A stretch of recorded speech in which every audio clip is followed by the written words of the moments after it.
Hey guys, it's Star and welcome back to another video. This one's definitely going to be something different. I'm just gonna say that now. So basically what this is, it's a computer generated voice. It's going to be reading one of my fanfictions to you guys.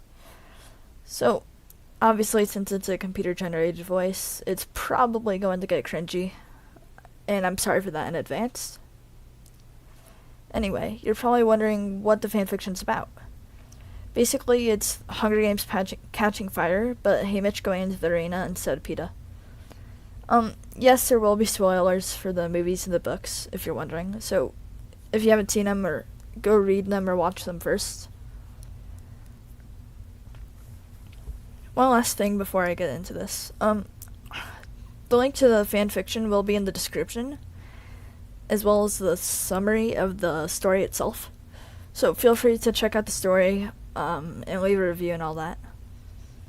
I'd say subscribe, but that sounds weird because you can't do that on fanfiction.net. Anyway, yeah, let's just get into this now, shall we?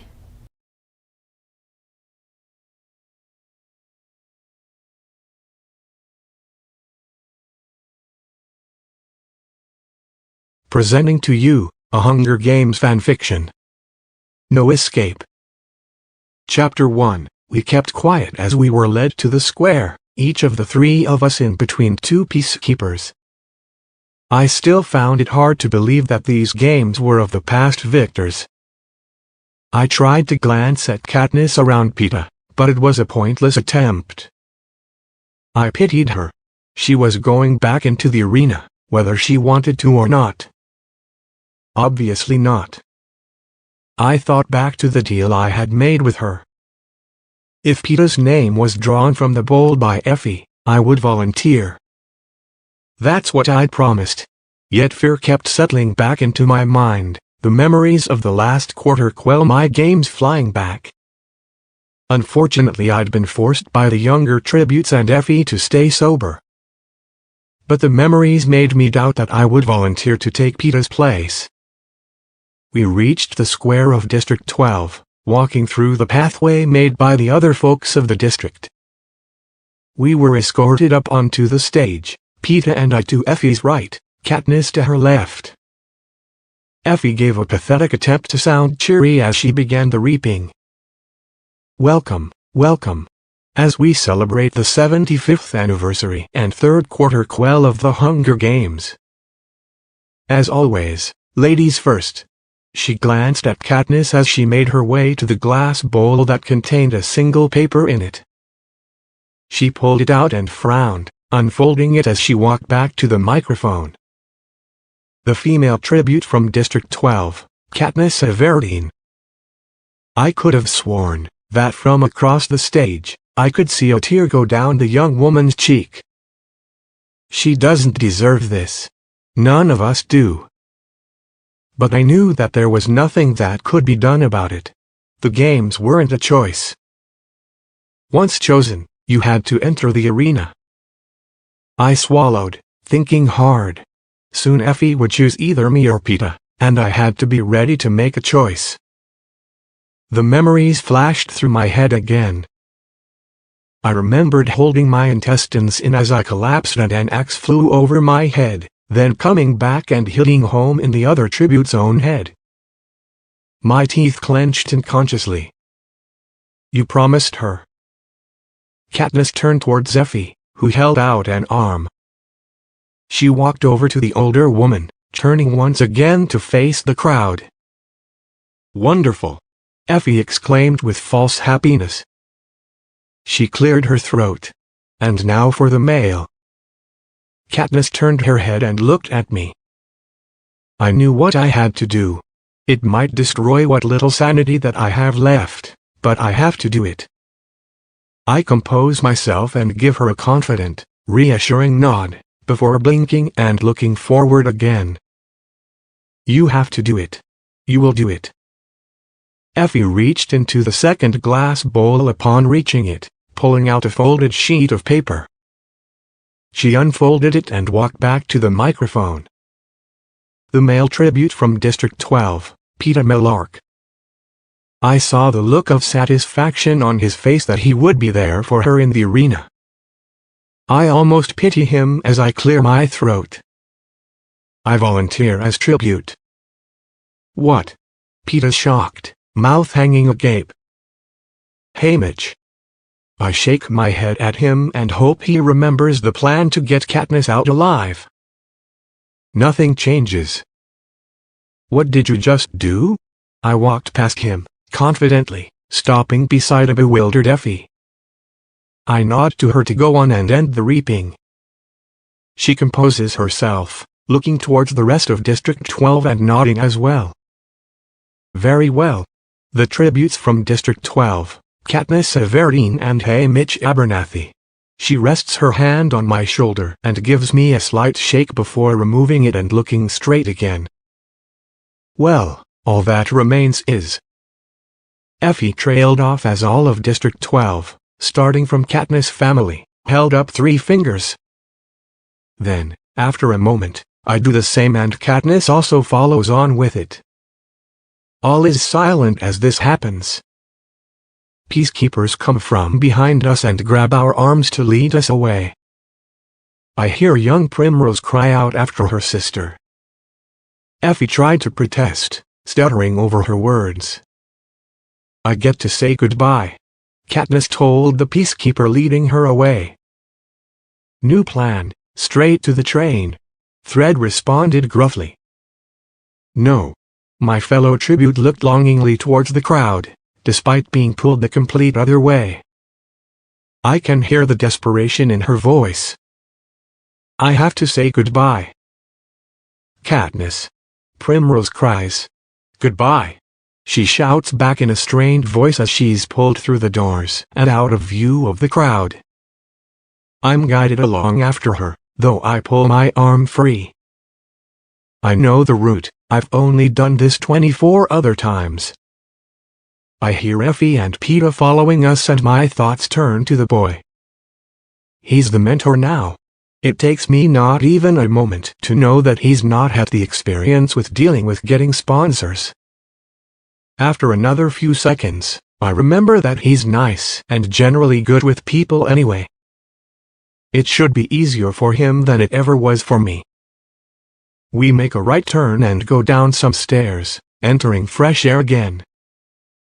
We're lead to the vehicle waiting for us. I scoot into the back seat first, Katniss getting in after. We even manage to squeeze Peeta in here with us, but there's no room to move. The back seat was only made for 2 people.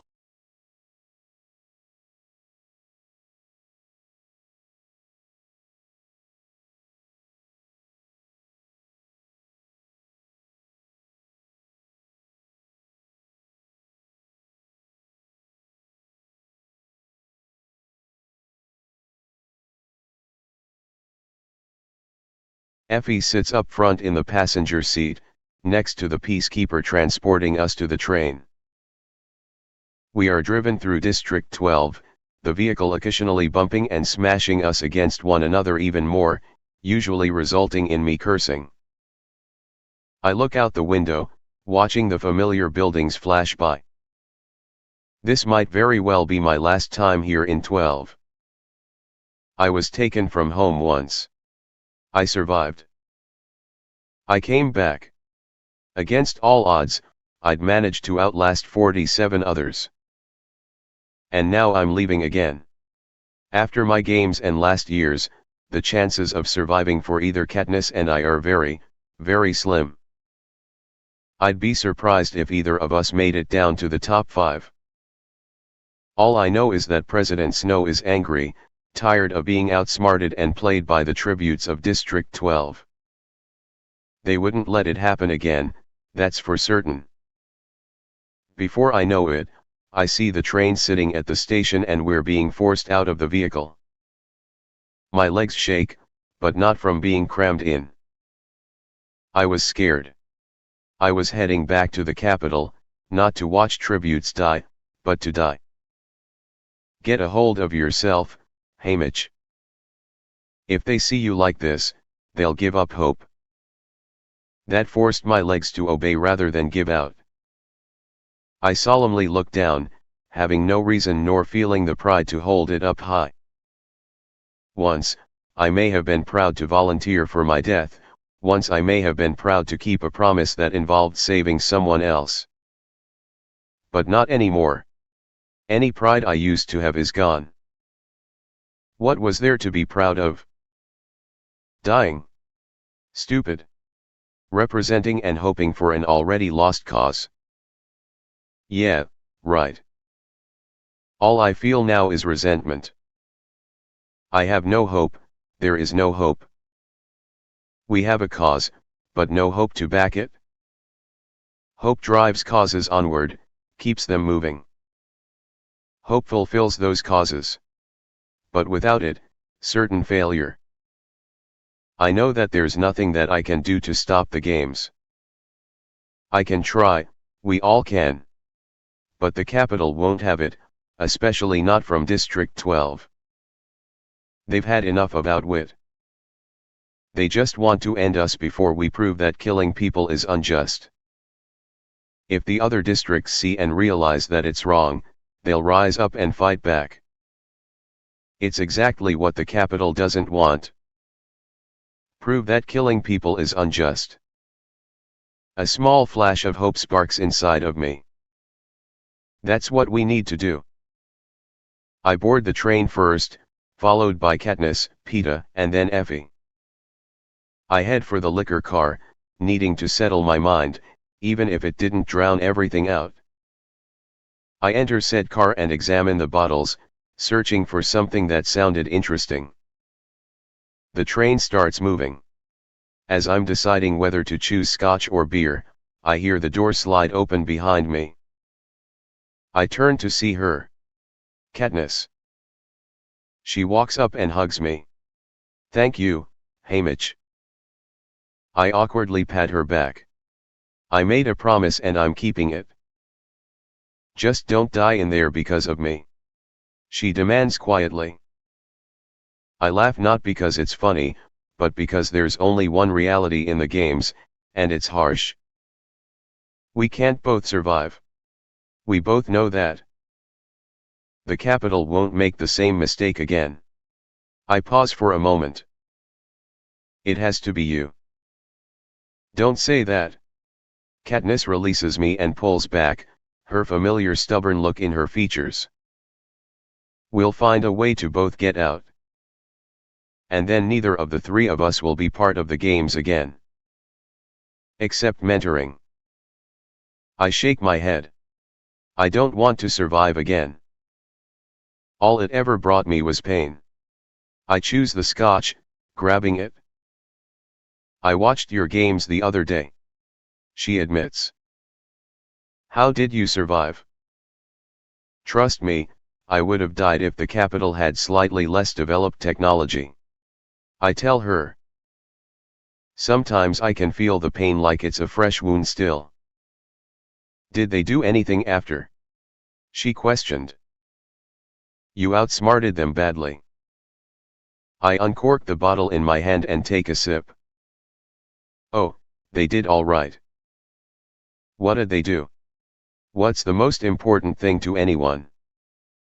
Their family. Katniss tilted her head, taking another second to realize what happened. Horror filled her eyes and her jaw dropped open. They didn't.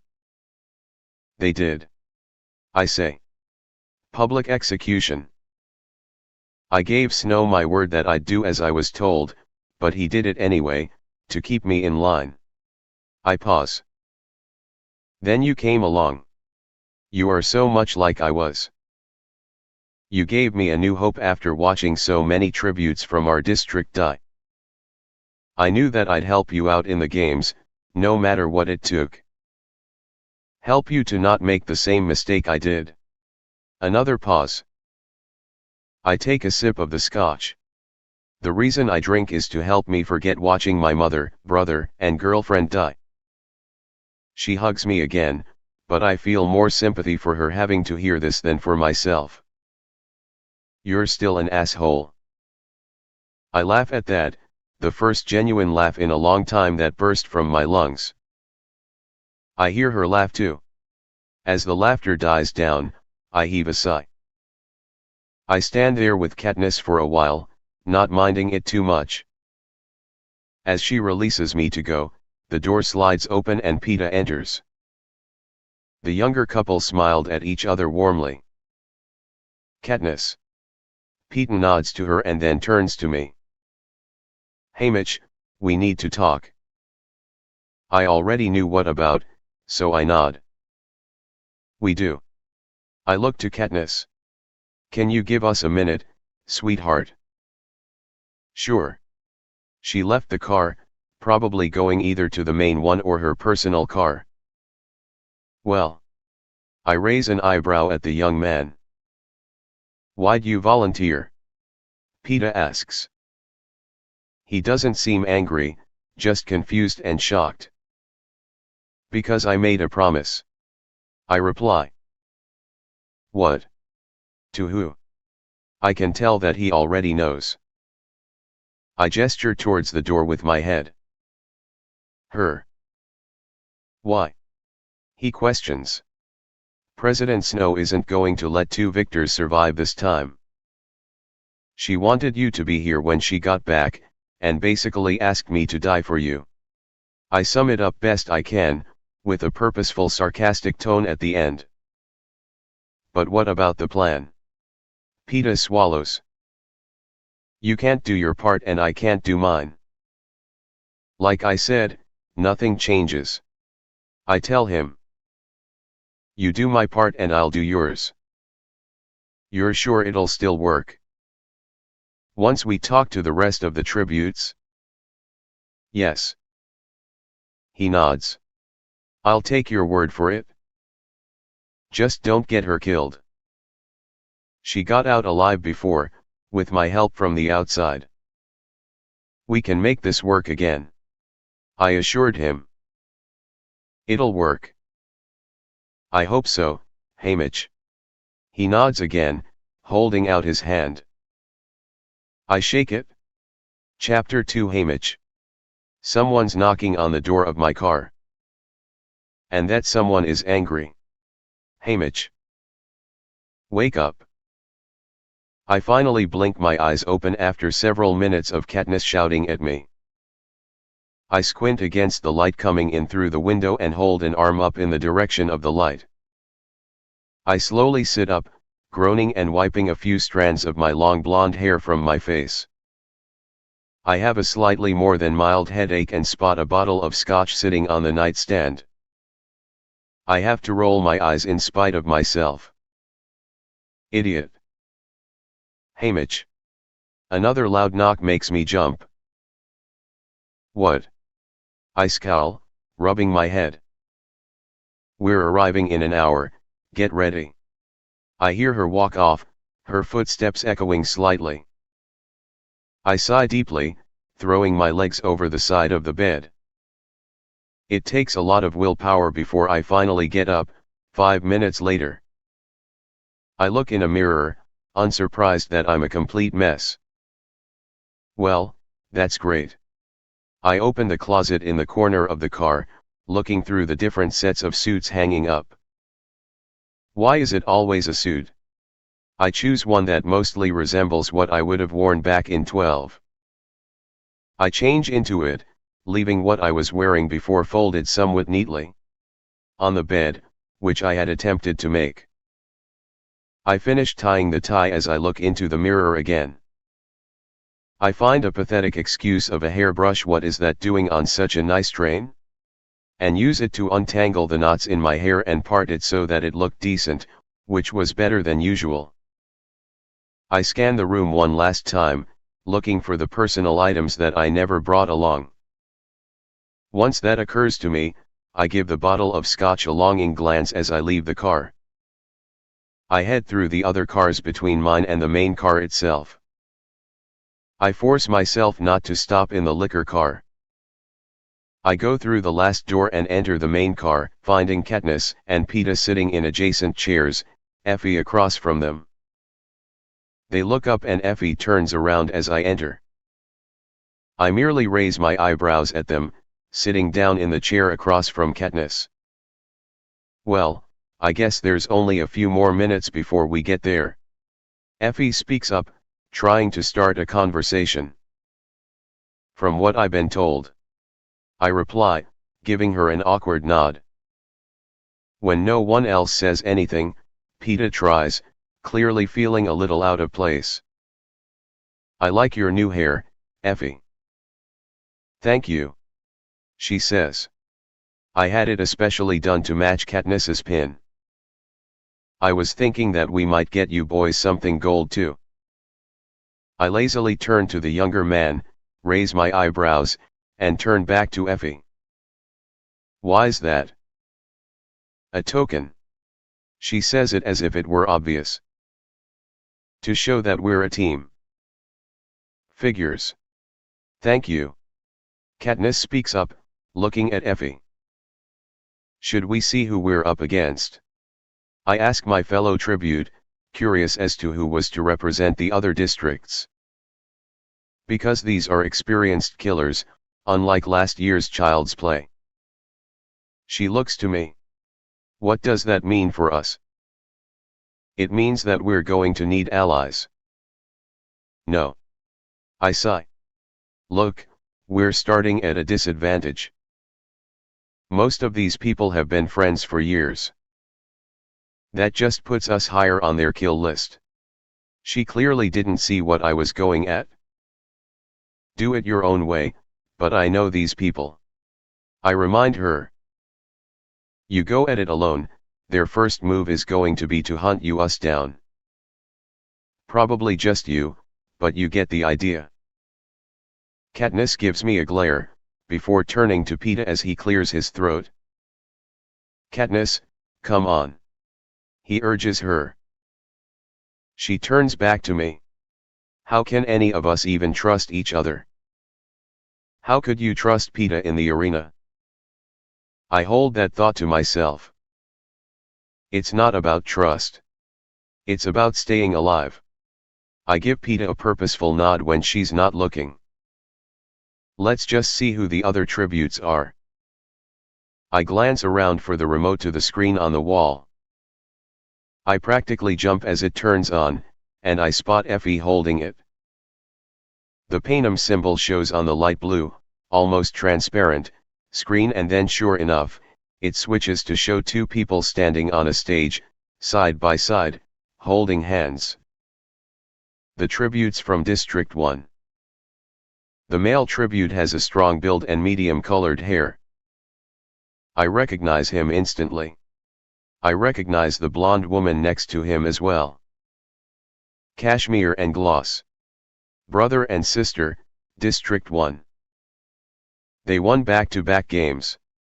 Capital favorites, lots of sponsors. They will be lethal.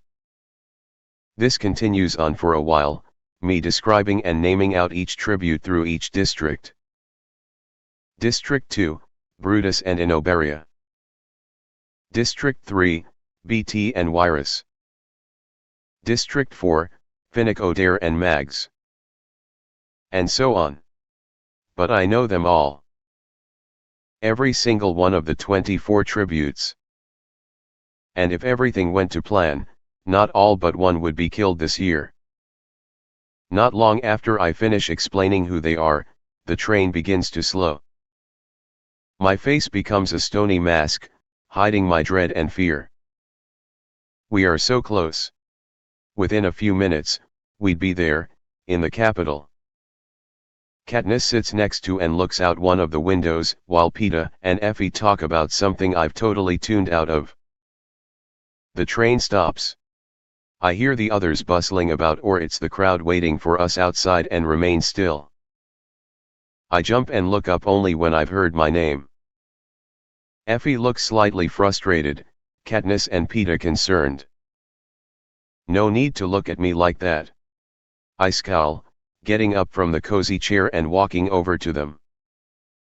No words are spoken as the doors are opened and we exit the train, Katniss first, me behind her, then Peeta and Effie. We walk through the path made by the crowd, who are waving at us. I see Katniss waving back and I can only assume she's pulling a fake smile. I pull myself together and force a tight smile, giving out a couple of waves here and there. We reach the end of the path, down at the edge of the road. We're forced into another vehicle, though this one's is less military. There's a well-dressed man in the driver's seat.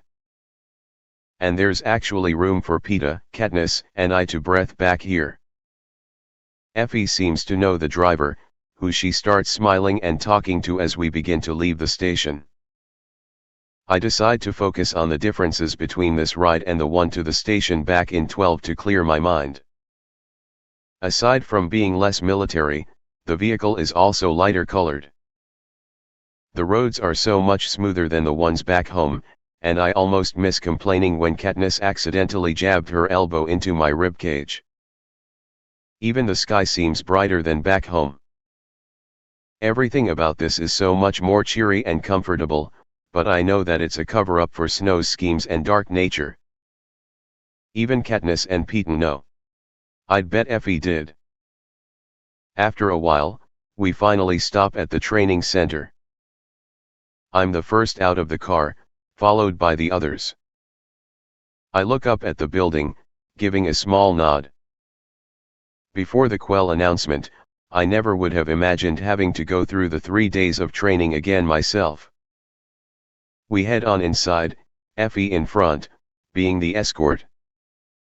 We head to the elevator, and I press the button to take us to the 12th floor. After a few moments of nothingness, a ping pierces the air. The elevator doors open to reveal a small group of people who must have been waiting for us. I see Cinna and Katniss' prep team, Portia, and my own next to them. Katniss runs up to Cinna and they embrace in a hug. Effie and Peeta walk past to get settled in. I attempt to go past Portia, but she speaks up.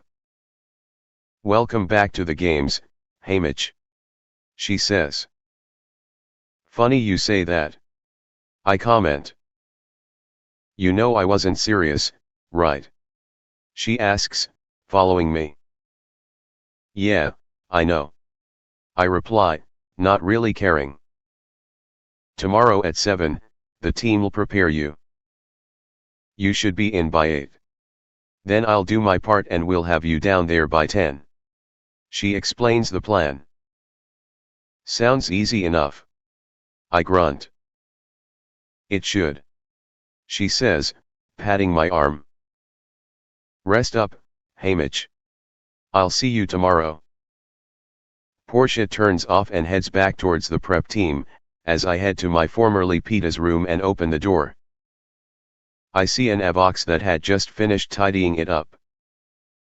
She walks past me and out of the room without acknowledging me. I watch her go for a moment, before turning back to look at the room. It still hasn't changed much since my games. Still has way more than enough space, despite an overly large bed and a closet. I walk over to the nightstand and pick up the remote for the wall which projected various scenes. I set it to the forest scene because it reminds me of home. After a while of sitting still and just staring at the wall and listening to the sounds of chirping birds and startled deer, I decide to listen to Portia's advice, to rest. I pull back the covers on the bed and climb in, pulling them back up to my mid-back.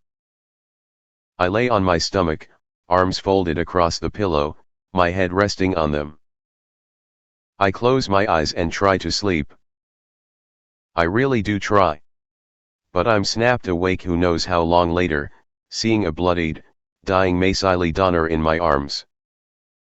I huff, rolling onto my back and sitting up, rubbing my face with my hands. "I can't do this," I say aloud, my voice quiet and almost weak, vulnerable. "Why did you do this?" "Katniss is like you," his wise self reminds him. "Primrose is like your brother. If you were Katniss, wouldn't you fight for your family too?" "What family?" I scowl, bringing my knees up to my chest and resting my chin on them. "I have nothing left." "You have them." "What?" "Katniss and Peeta." I shake my head. They don't give a damn what happens to me. You're that father figure that she needs. No, that would be Cinna. Uncle figure? Give up. Just did. Good. All falls silent, me and my mind. I don't remember falling asleep, but I wake up to someone tapping on my door roughly and calling my name. Thankfully, it's not Katniss this time. I recognize the voice of Effie. I grumble something inaudible, accidentally falling out of the bed rather than climbing out. I let out a groan as I force my numb legs to do their job. Haymitch, are you all right? Effie asks. Fine. I call, shaking my head to snap out of my sleepy daze. What time is it? It's 7. She replies in a stressed tone. You should be down with the prep team already. Shit. I mumble. I wipe my hair from my face, heading for the door. All right, I'll head down there now. Next time wake me sooner, Effie. You should be able to manage your sleeping schedule yourself, Haymitch. She reminds me in a scolding way. I frown at her as I open the door. Never been any good at that. Clearly. She gives a sniff. You'd better hurry down there. You think? I walk past her, breaking into a sprint. I enter the elevator and then press the button to take me to the remake center. Within a few moments, I hear a ping and the elevator doors open. The prep team looks cross with me when I reach them and give an apologetic nod. You're late. One of them says. Slept in. I answer. They have me change into a blue gown and then lay on the bed. They go over me, doing things such as clipping my nails. One of them even decides that he's going to do my hair by putting it in the same style it was in during my first games. I agree. I'm not sure why I did. I want to forget those games, not tie a stronger connection to them. They bleach my hair, probably to remove the extra unnatural blonde, and then I let them cut it. By the time they deliver me to Portia an hour later, the only differences between now and my first games are my age, experience, and the memories that I can't shake from my mind. I pretty much look exactly like I did then, minus my beard and wrinkles on my face that came with the age. Finally. She just about exclaims. What took you so long? Make a guess. I say. You slept in. She raises an eyebrow. I nod. Sounds about right. All right, let's see. She pulls a black outfit from the hanging rack. She hands it to me. Put this on. I take off the blue gown and start putting on the black outfit. Am I going to be on fire as well? Well, you have to match Katniss. She points out. True. I grunt, pulling on the rest of the outfit. Portia examines me, occasionally smoothing out spots of the outfit. She seems content on it being absolutely perfect. She steps back for a minute, looking me up and down. I raise my eyebrows. She turns and picks up a pair of black shoes I'd failed to notice. She hands them to me and I put them on, over a pair of black socks that had been part of the outfit. She gives an approving nod after a moment. All right, you look excellent. She says. Now, let's hurry and get you down there. Chapter 3 I spot Katniss standing down by the chariot, talking to Finnick Odair as they waited. I walk over to them just as he's leaving her. He's wearing practically nothing, except for some very interesting designed shorts that have a golden net over them. District 4, Fishing. Haymitch Abernathy. He smirks at me. Long time. Finnick Odair. I raise my eyebrows, adding, 10 years, no more or less. He nods. Glad to see you when we're both in the same boat. I walk closer to him and whisper in his ear so that Katniss can't hear. Meet me on the roof of the training center. Midnight. All right. He says when I pull back. I'll be there. Bring mags if you can. I add. I will. He tells me. Nice hair, by the way. The anthem begins to play and Finnick practically panics. Gotta run. I watch as he sprints off, and wonder if he'll reach his chariot before his turn. My lips curl in amusement. Somehow I think he'll make it in the nick of time, hop on just after it starts. I turn back towards the chariot for District 12. The black horses toss their heads as cheers erupt and the first chariots are seen by the sponsors.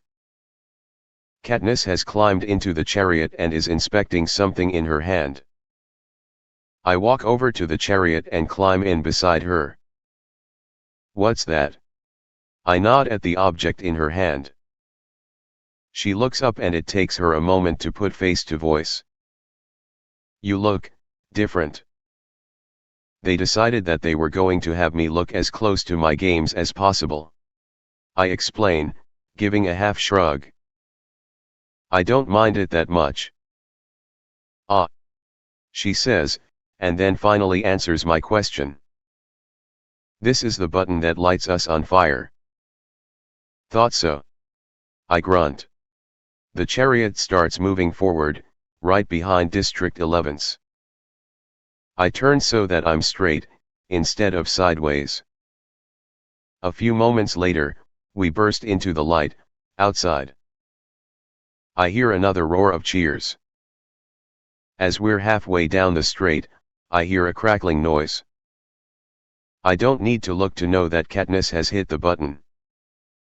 I try to imagine what Caesar Flick-Kerman would say. And there she is, Katniss Everdeen, the girl on fire. Accompanied by her former mentor, Haymitch Abernathy. My, what a haircut he's gotten. That brings a smirk to my face, somehow. For the past 24 years since my victory, everyone's seen me as someone who's been destroyed by the games, someone so changed that he walks around drunk most of the time. Maybe being in this year's games will change that. Maybe they'll view me as the kid I was during the last Quell, as the one who has a real reason to fight. Back then, that as my family. Now, I fight for Katniss and Peeta, for the rebellion, for Panem. And this cause feels so much greater than the one I fought for so long ago now. That's because it is. To fight for a nation is so much more than fighting for 3 people, even if those people had meant more to you than the nation did. Even if you could have prevented the deaths of those 3 people. We're reaching the end of the straight, and entering a circle. The chariots are going around the circle. Then the chariots stop, facing the direction of the circle. A few moments later, our horses stop in their spot. I imagine the amount of training put into these horses and wonder how long it took to perfect. The cheering comes to a gradual end and I look up at President Snow on his balcony with expectancy. He gives us a brief welcome, which I accidentally tune out of. Then we're heading back to where we started, like we never stopped. I hear more cheering as the sponsors watching get a closer look at the costumes of the rest of the tributes, clapping, whooping, all of it. I don't turn to look either way, but keep my eyes focused forward. My jaw is clamped tight, and I get the feeling I had when I killed the 2 careers in the last Quell. I feel hostile somehow. I pry my jaw free, allowing myself to relax slightly. I wasn't in the arena yet. After a few more moments, we're inside again. Katniss has gotten out of the chariot before me. I climb out after her, looking at Chaff, the male tribute from District 11. He'd made his way over to us, nodding to me with a smile. From what I could tell, he's been faring well with only one available hand. Chef. I grin at him. Haymitch. He pulls me into a bear hug. Chaff and I have been friends for years. We'd drink together and watch the games each year, picking out the tributes we want to win, even if they weren't our own. Last year, he'd actually rooted for Katniss, to my surprise. But to see him now, only days before the arena, was a lot different. You look like you've been doing good. I tell him. He shrugs. Not as well since before the quell was announced. I nod. Understandable. I turn and wave Katniss over. She comes. Katniss, this is Chaff.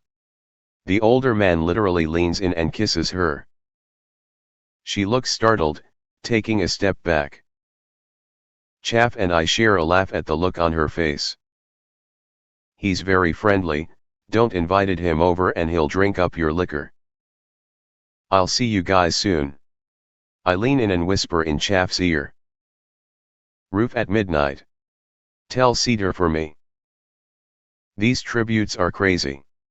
Katniss tells me as we walk away.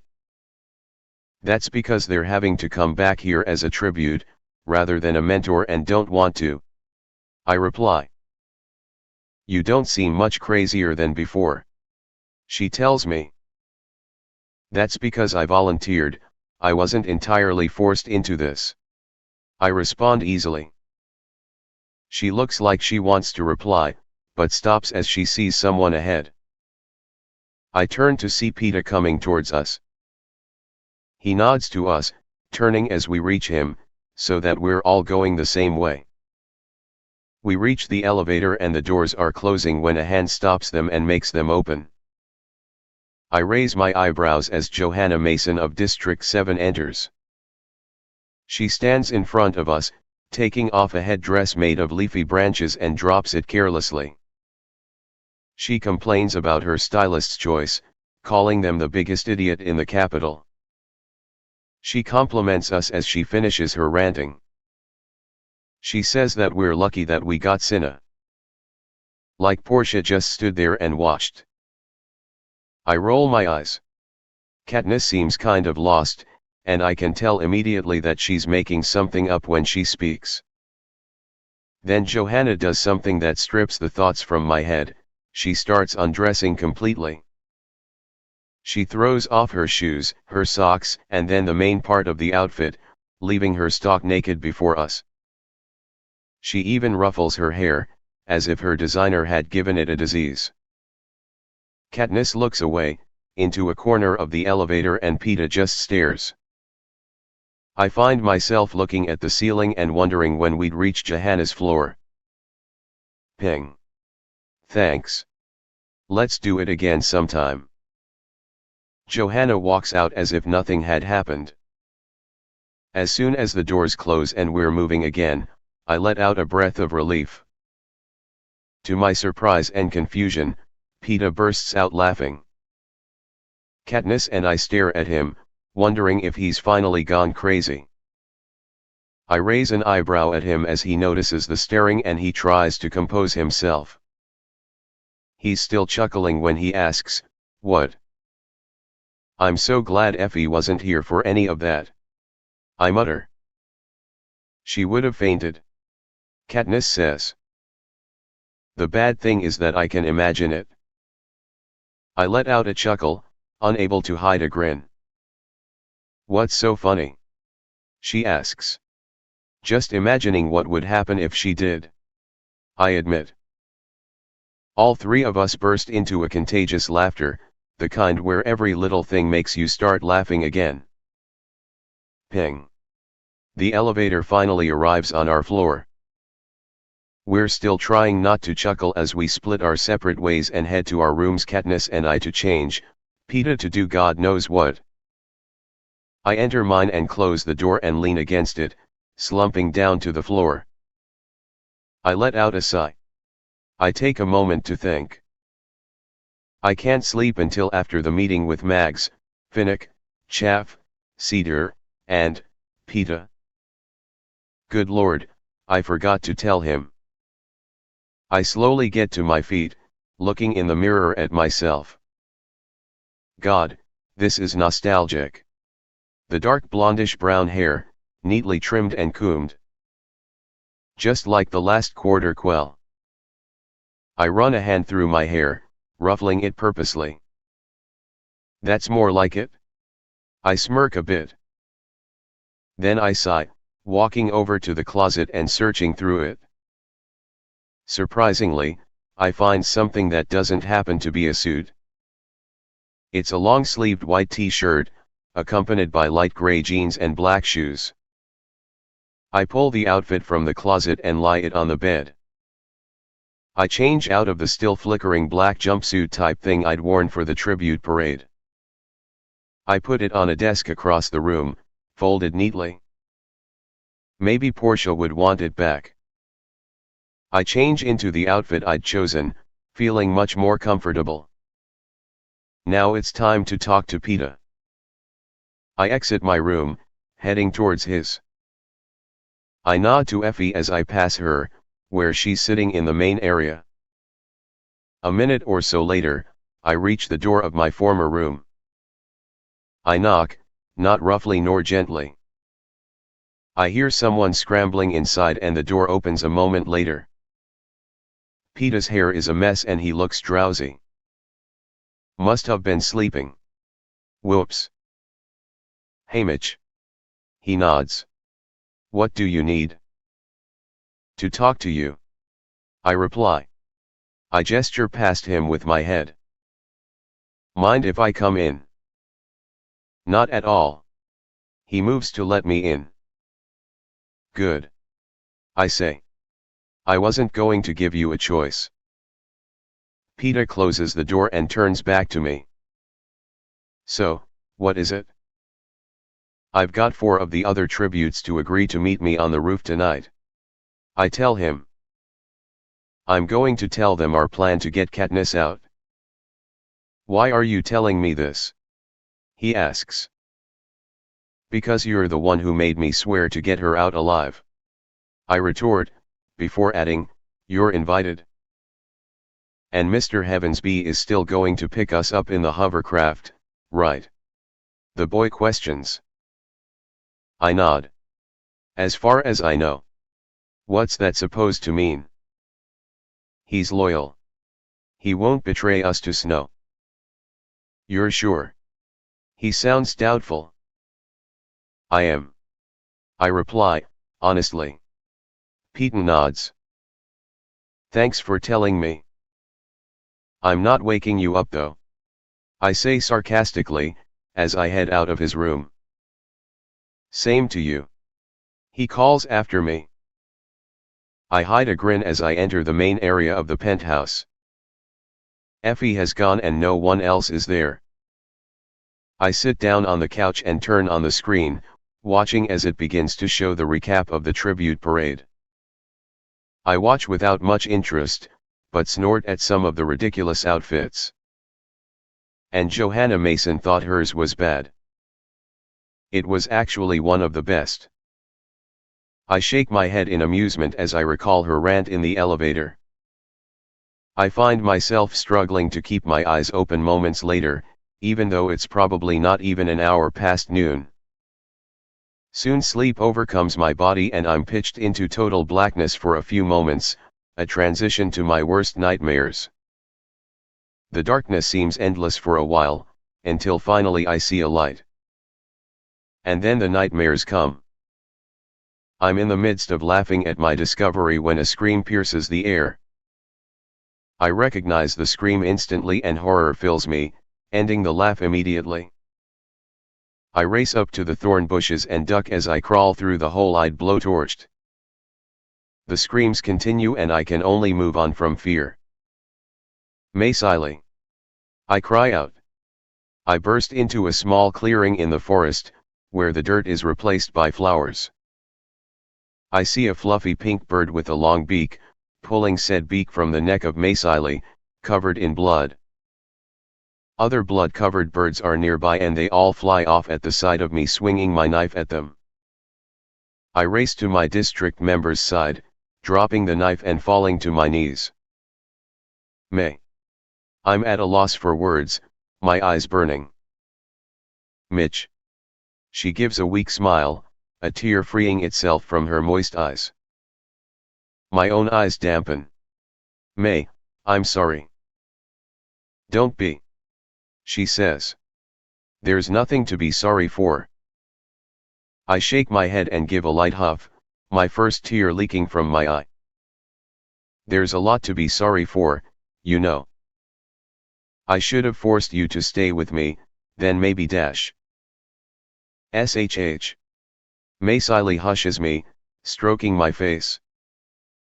I ended the alliance, Mitch. It's not your fault. Besides, I prefer this over having to fight you. I grip her hand tightly with my own, watching her and not caring that my tears fell. There was nothing that could be done to save her. After a few long moments, I feel her hand grow limp and slide from my own. I look at her, her eyes open and lifeless. I swallow hard. I hear the horn of the hovercraft coming for her body and grab my knife, stumbling away and back into the tree line. It's the next day when the last tribute finds me. She has her axe in hand, knife in another, prepared to kill me. I'm almost tempted to let her, but then I remember that my mother, brother, and girlfriend need me. I draw my own knife and stand there, sizing her up. She seems to be doing the same to me. 12. She nods in greeting. 1. I reply back in a cold voice. You're the last thing standing in between me and victory. She says. And I need you to move. And you're the last between me and my family. I say back. She lets out an overdramatic battle cry and charges me, swinging her axe. I duck just in time, stabbing her leg and moving away quickly. She swings the weapon at me again and it barely catches my cheek. It's a thin cut, but I still feel the blood trickling out of it. I throw my knife at her and it lands in her eye. She screams and drops her axe, barely clutching her knife. I kick the axe away, into the flowers somewhere. I watch as she tears her eye out of the socket and drops it to the ground, knife still in it. The blood flows freely down her face and it takes all of my willpower not to look away. I grab another knife, a smaller one, from my belt and get back in a defensive stance. Our knives clash, but she somehow has more strength than I do. As our arms are locked, her arm slips suddenly, below mine.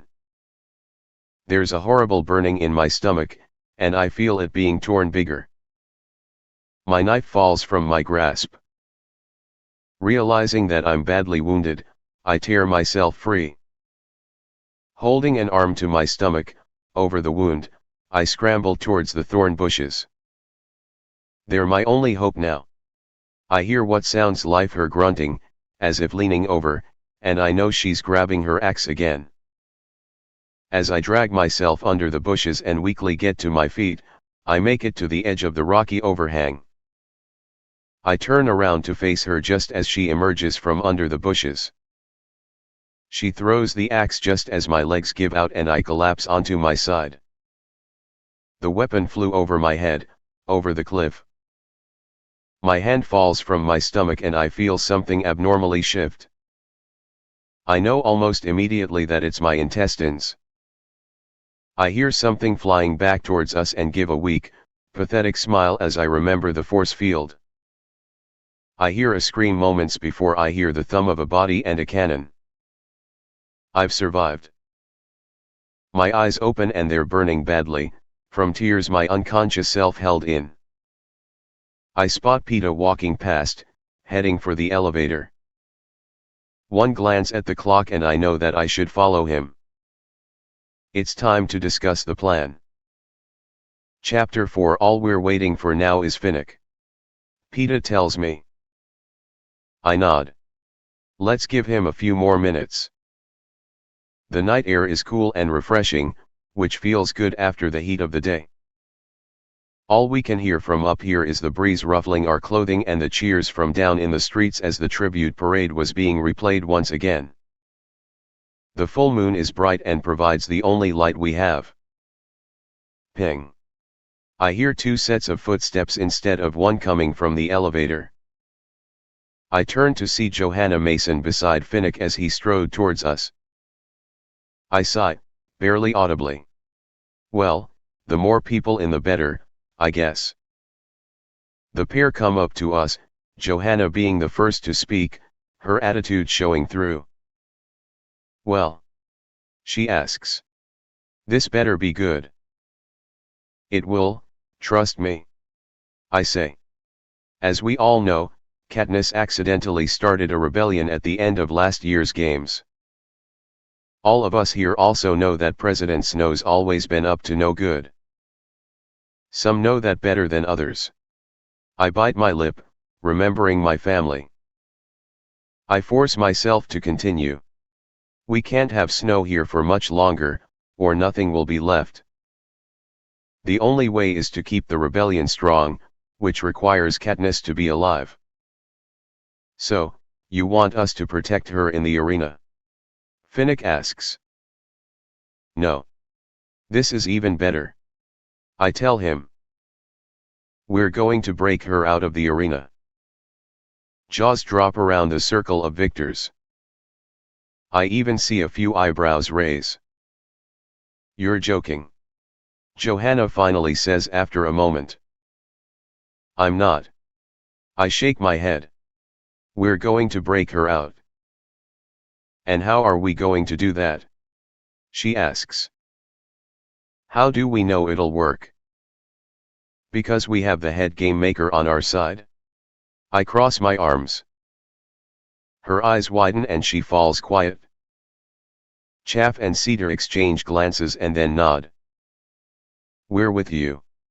He says, giving me a supportive nod. You already know I'm in.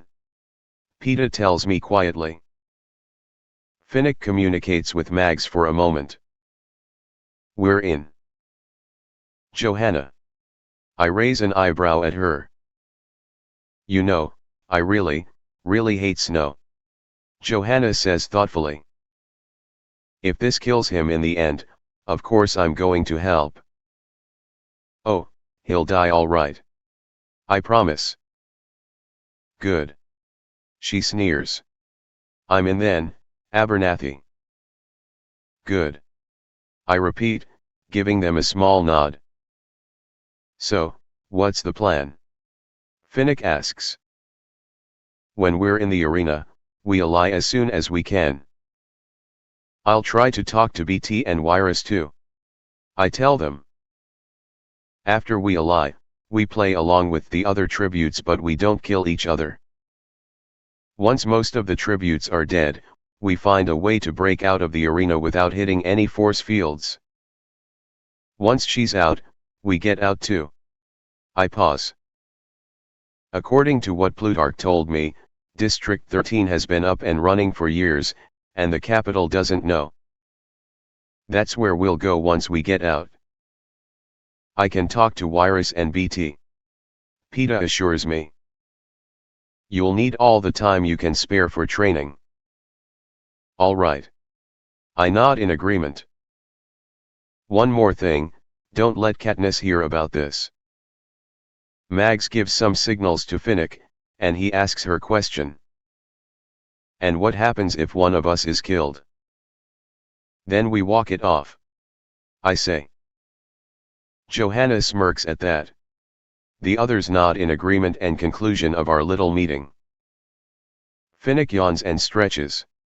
Well, we'd better get some sleep. Tomorrow is the first day of training. Probably. Peeta agrees, catching the contagious yawn. Chaff gives us his input. I agree. The 6 tributes start heading for the elevator, but I don't move. Peeta notices. You coming, Haymitch? He asks. Later. I say. He nods. Good night then. Same to you. I reply. It's silent once the elevator doors close. I find myself sitting on the edge of the roof, my legs dangling. I don't fear falling off, knowing there's a force field that would blast me back up if I did. I just sit still, hands in my lap, as the breeze ruffles my hair. It's not too chilly, nor very warm, it's the perfect mix between the two. I lay back, arms folded beneath my head, as I stare up at the moon and the stars. It reminds me of the countless nights I spent awake during the last quell, when I feared that I'd be killed in my sleep. I take a deep breath of the refreshing air and sigh. I find myself relaxing despite the reason of me being here in the capital. It's probably the first time I've ever truly relaxed and felt comfortable since the last Quarter Quell. I have this strange feeling that the plan I had discussed with the others was going to work. I don't know why, but I just think it will. And it almost scares me, because the capital would not be pleased, because of what the capital would do afterwards. I take another deep breath and my mind clears. I'm beginning to feel drowsy as I lay in comfort on the rooftop. I allow my eyes to close for a brief moment, but they refuse to open again. I find myself falling asleep just as I hear a familiar noise out of nowhere. Ping. I jump, jolting into a sitting position, startled wide awake. I turn around to face the elevator. It's Katniss who I see walking out of it. She spots me and comes to my side, sitting so that her legs dangle beside mine. Can't sleep? I ask. She shakes her head. You. Alcohol withdrawal brings the memories back. I say quietly, tapping my left temple. She nods in understanding, and reminds me, you're only going to get more from these games. I know. I reply, pushing the thought to the back of my mind. You should probably go get some sleep. So should you. She says. Then let's both head back down. I suggest, moving back from the edge of the roof. Okay. She agrees, scooting back and getting to her feet much faster than me. Stiff, I finally get up.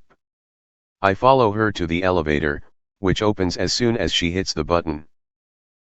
The light nearly hurts my eyes and I blink as they adjust from the darkness. I enter behind my companion and she presses the button to take us down to our penthouse floor. Within moments a ping sounds, and we're exiting again.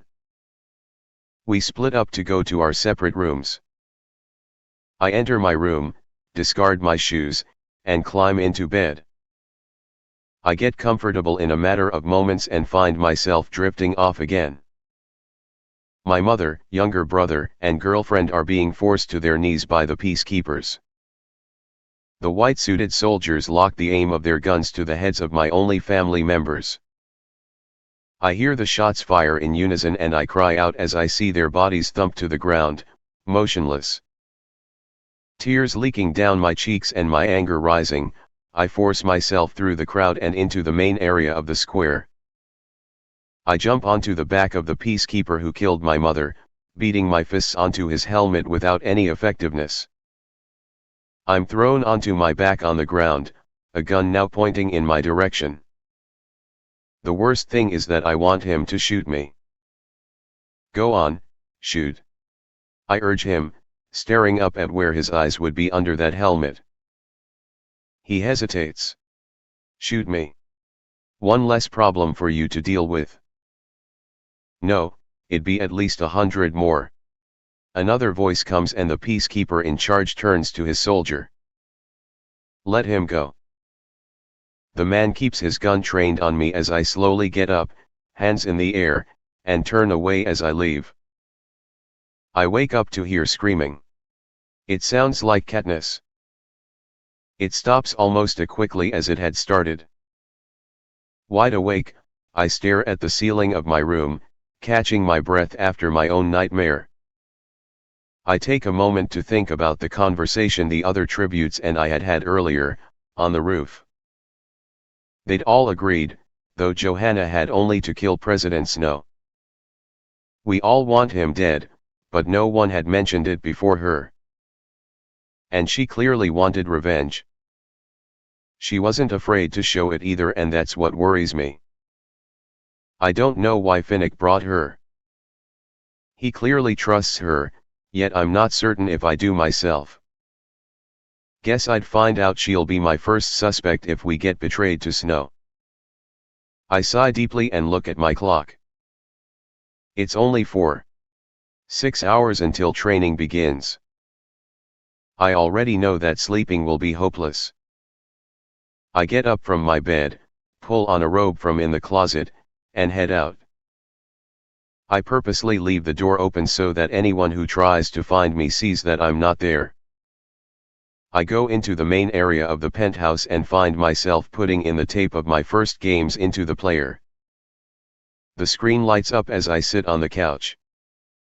I scowl at the anthem and panem symbol as they show up first. Of course it starts with the reapings. I sit there and watch as the 48 tributes are shown, me included. I see the shock on the face of my younger self and remember the feeling. I'd felt numb then, the emotions unwilling to come out.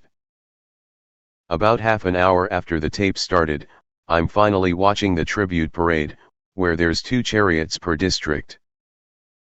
Maisily, me, and the other 2 tributes from 12 are wearing coal miner outfits. I realize how lame that is compared to what Katniss and I had worn yesterday. I get caught up in the tape, watching the interviews.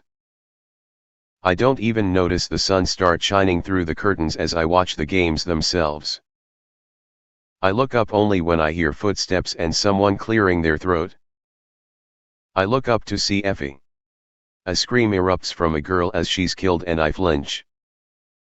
"You need something?" I ask the escort, as the girl's cannon goes off. "It's a bit early to be up, don't you think?" she asks. I roll my eyes. "Like you're not on your way to wake up Katniss and Peeta." She sighs, and admits, "I actually was." "You should probably do it then, instead of sitting here and talking to me," I suggest. "It can wait," she says. "You and Katniss don't need to be to Portia and Cinna for the outfits for another couple of hours anyway." I raise my eyebrows. "Your choice." I lean back into the couch and look back up at the screen as Effie sits down beside me. I watch as my younger self takes out 2 careers and then gets caught by the other. As he's about to slit my throat, he drops to the ground with a poison dart in his neck. Maisily steps from the cover of the trees. "We'd live longer with 2 of us," she says. "Guess you just proved that." I get up and rub my neck. "Allies." She nods. I scowl, turning off the screen. I can't watch that anymore. I sigh, tossing the remote onto the other couch without moving. I'm not sure if it annoyed Effie or not because I'm not looking her way. I cross my legs, unintentionally yawn, and glance at the nearest clock. It's just past 7. Another 2 hours and I'll have to grab my training suit from Portia and then be in the training area by 10. I'm not worried about the time. Effie takes my hand and squeezes it. She releases it as she gets up and continues on towards Katniss' room. I watch her go, not saying anything. A minute later, she's coming back, but she passes by to go do something else. Peeta comes this way soon after, nodding to me in greeting. After another 5 minutes, I see Katniss enter the main area. She heads over and sits down next to me. "So, how long have you been sitting here?" She asks me. Since 4. I answer. Only slept a few hours. What for? Katniss asks. Let's see, had to meet a few friends at midnight, then a few hours after you and I came back in, I heard you screaming. I raise my eyebrows at her. Nightmare. She nods and quietly says one name. Rue. I take a deep breath. Because it's just like when Maysiley died. I know the feeling. I swear she seems more and more like me every day. Chapter 5. Last thing, there is no fighting with the other tributes. Save it for the arena. The head trainer says. Off you go. The group of tributes disperses to the many different stations. This year, Katniss and I had agreed not to follow each other wherever we went. I find myself throwing knives at targets boredly. The first few were a little off, but once I'd gotten back into it, I'd been spot on in the center of each every time. I glance around after a while to get a good look at where everyone was at. I'm not sure if I'm just curious, or if I'm cautious already.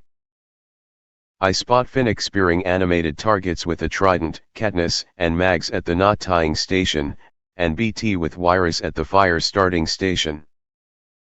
The tributes from Districts 1 and 2 are talking in hushed voices together, casting suspicious looks at other tributes occasionally. I'm genuinely not surprised at all. This is how it is every year, the careers forming their alliances and planning out how they're going to win before the games even begin, before they know the arena. I twirl a knife in my fingers. Speaking of alliances, I have to wonder if the others will keep their word. I also wonder if Peeta's talked to Wyrus and BT yet. They'd be a huge help, with their brilliant minds. If BT could electrocute 6 tributes, he could surely find a way to break out of an arena, right? Certainly. Hey there. I whirl around and point the knife directly at Finnick. He flinches back a few millimeters, holds up his hands, and raises his eyebrows. Don't kill me, we're not in the arena yet. What do you want? I ask, lowering the knife, eyeing him with curiosity. You looked bored. He says. He points to a glass room nearby. You know, you can throw those knives at live targets in there. It'd be more entertaining. It would be. I agree. We both jump slightly when we hear someone shooting arrows. We turn to look at the live target area for that. I see Katniss inside, Mags standing outside and watching with wonder. Finnick and I exchange glances, heading over in that direction. We stand outside with Mags and other tributes who've gathered around before we reached the area. Even the careers are watching with more than mild interest. I'm not sure if that's good or not. By the time she finishes shooting all of the targets and turns to look at Mags, pretty much every tribute is standing outside. Wyrus claps enthusiastically. After a few moments, the group disperses and everyone's off to doing what they were before. This time I decide to take Finnick's offer. I enter the live target room for the knives, taking 2 with me.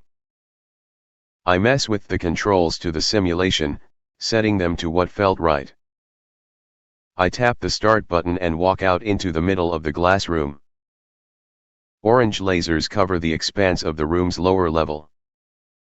I watch them with curiosity, until an orange figure springs from one and then the lasers dissolve into air. The figure runs at me with an axe. I duck as it swings and then chuck the knife into the face. It dissolves and I catch the knife, chucking it into the chest of the next target. I grab the knife after it clatters to the floor. Now, 2 of the orange figures are charging me, together, and I stab them both at the same time when they're at my sides. Suddenly another figure has got me knocked onto the ground. I roll out of the way as a fake sword slams where my head had been. I trip the figure and then stab it through the stomach after it's fallen.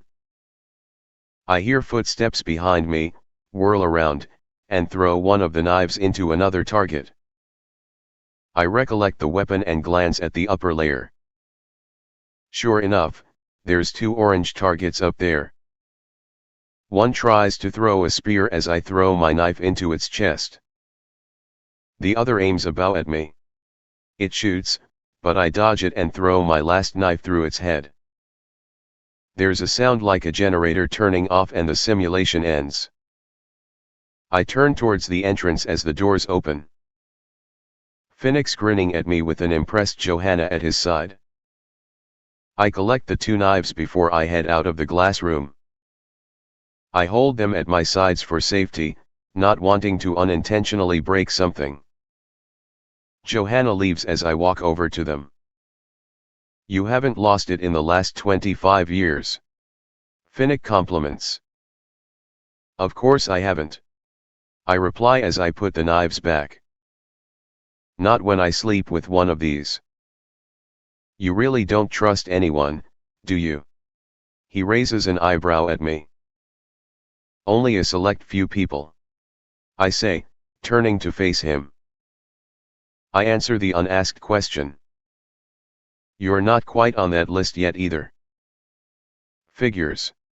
He chuckles good-naturedly. By the time training ends, I'm relieved. I've spent most of the time dealing with Finnick, who'd been about as bored as I'd been.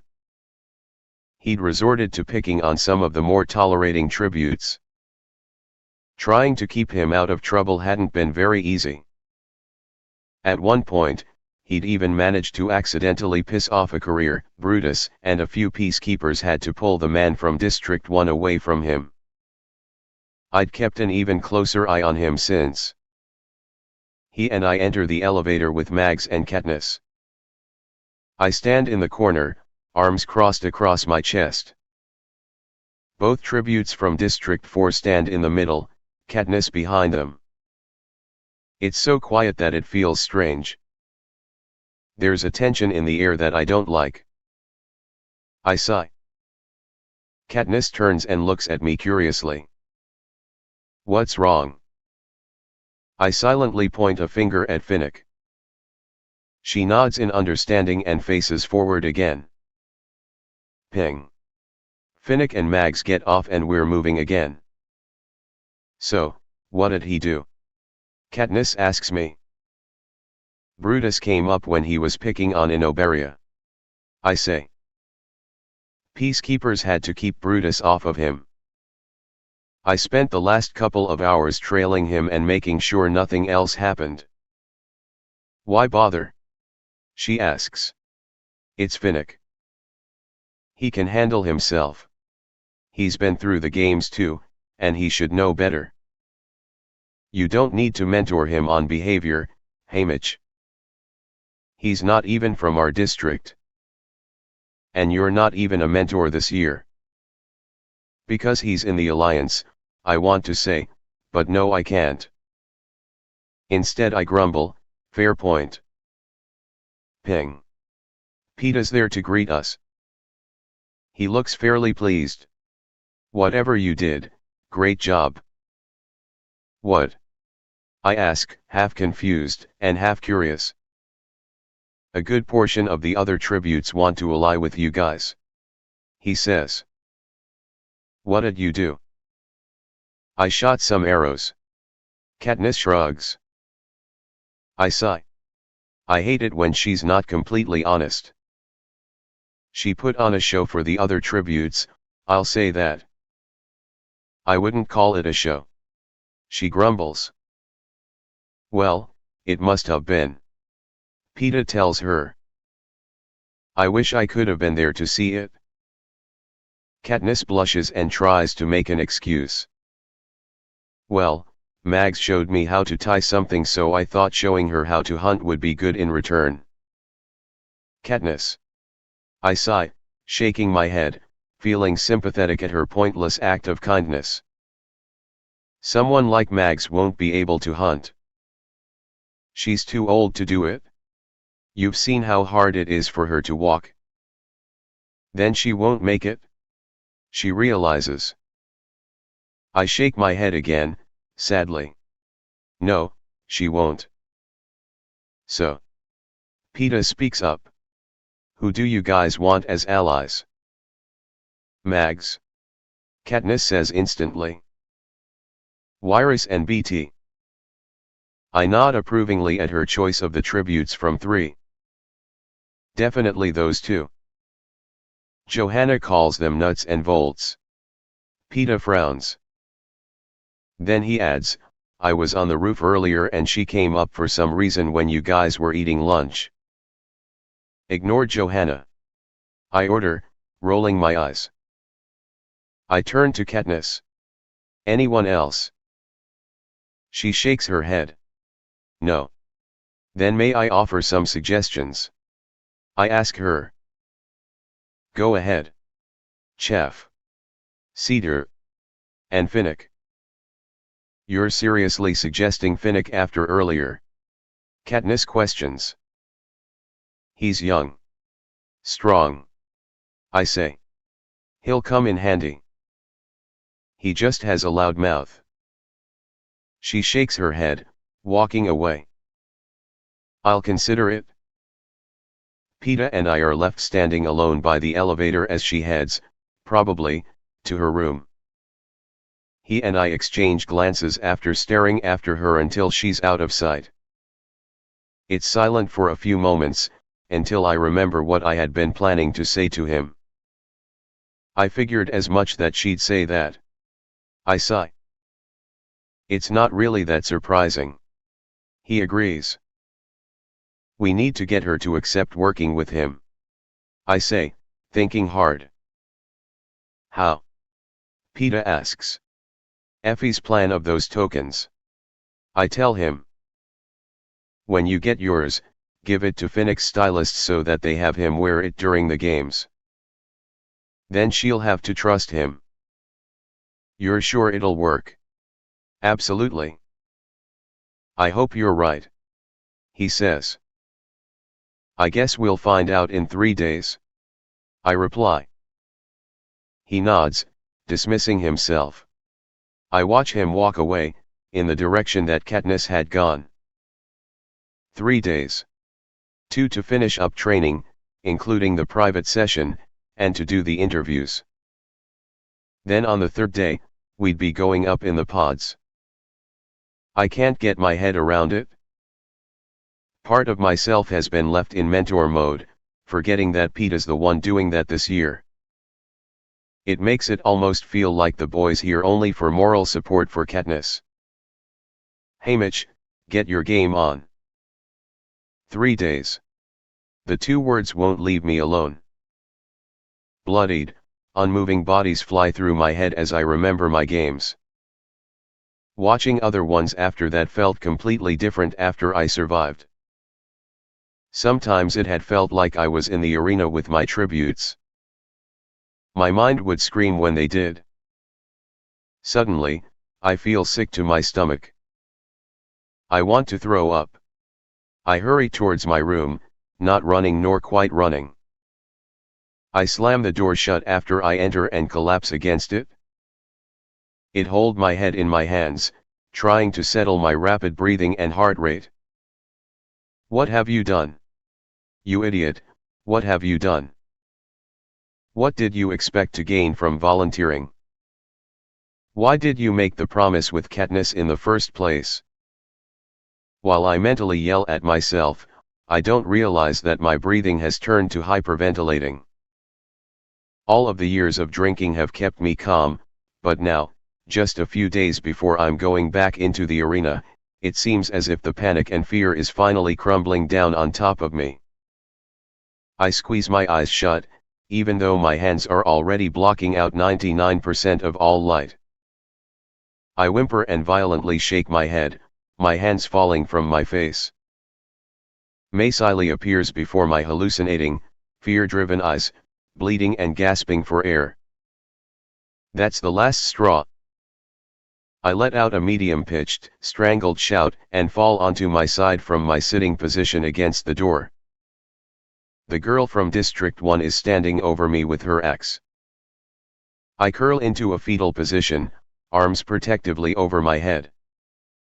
I'm shaking, tears held over the years finally being shed and streaming down my cheeks. I'm a hot mess. There are knocks on the door and people calling my name.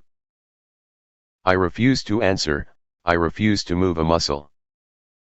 I don't even have the heart to tell them to go away. They try to open the door, but it opens in instead of out and I'm in the way. I've finally placed the voices with names, Katniss, Peeta, and Effie. I hear Peeta grunt as he slams against the door in failed attempts to break it down. I also hear him and the other two talk among each other. I don't listen to their conversation. Another voice reaches my ears. This voice is far calmer, yet demanding. Cinna. Give him some time. Cinna says. But I hear Katniss protest. Katniss, he's watched over 100 kids die. He interrupts.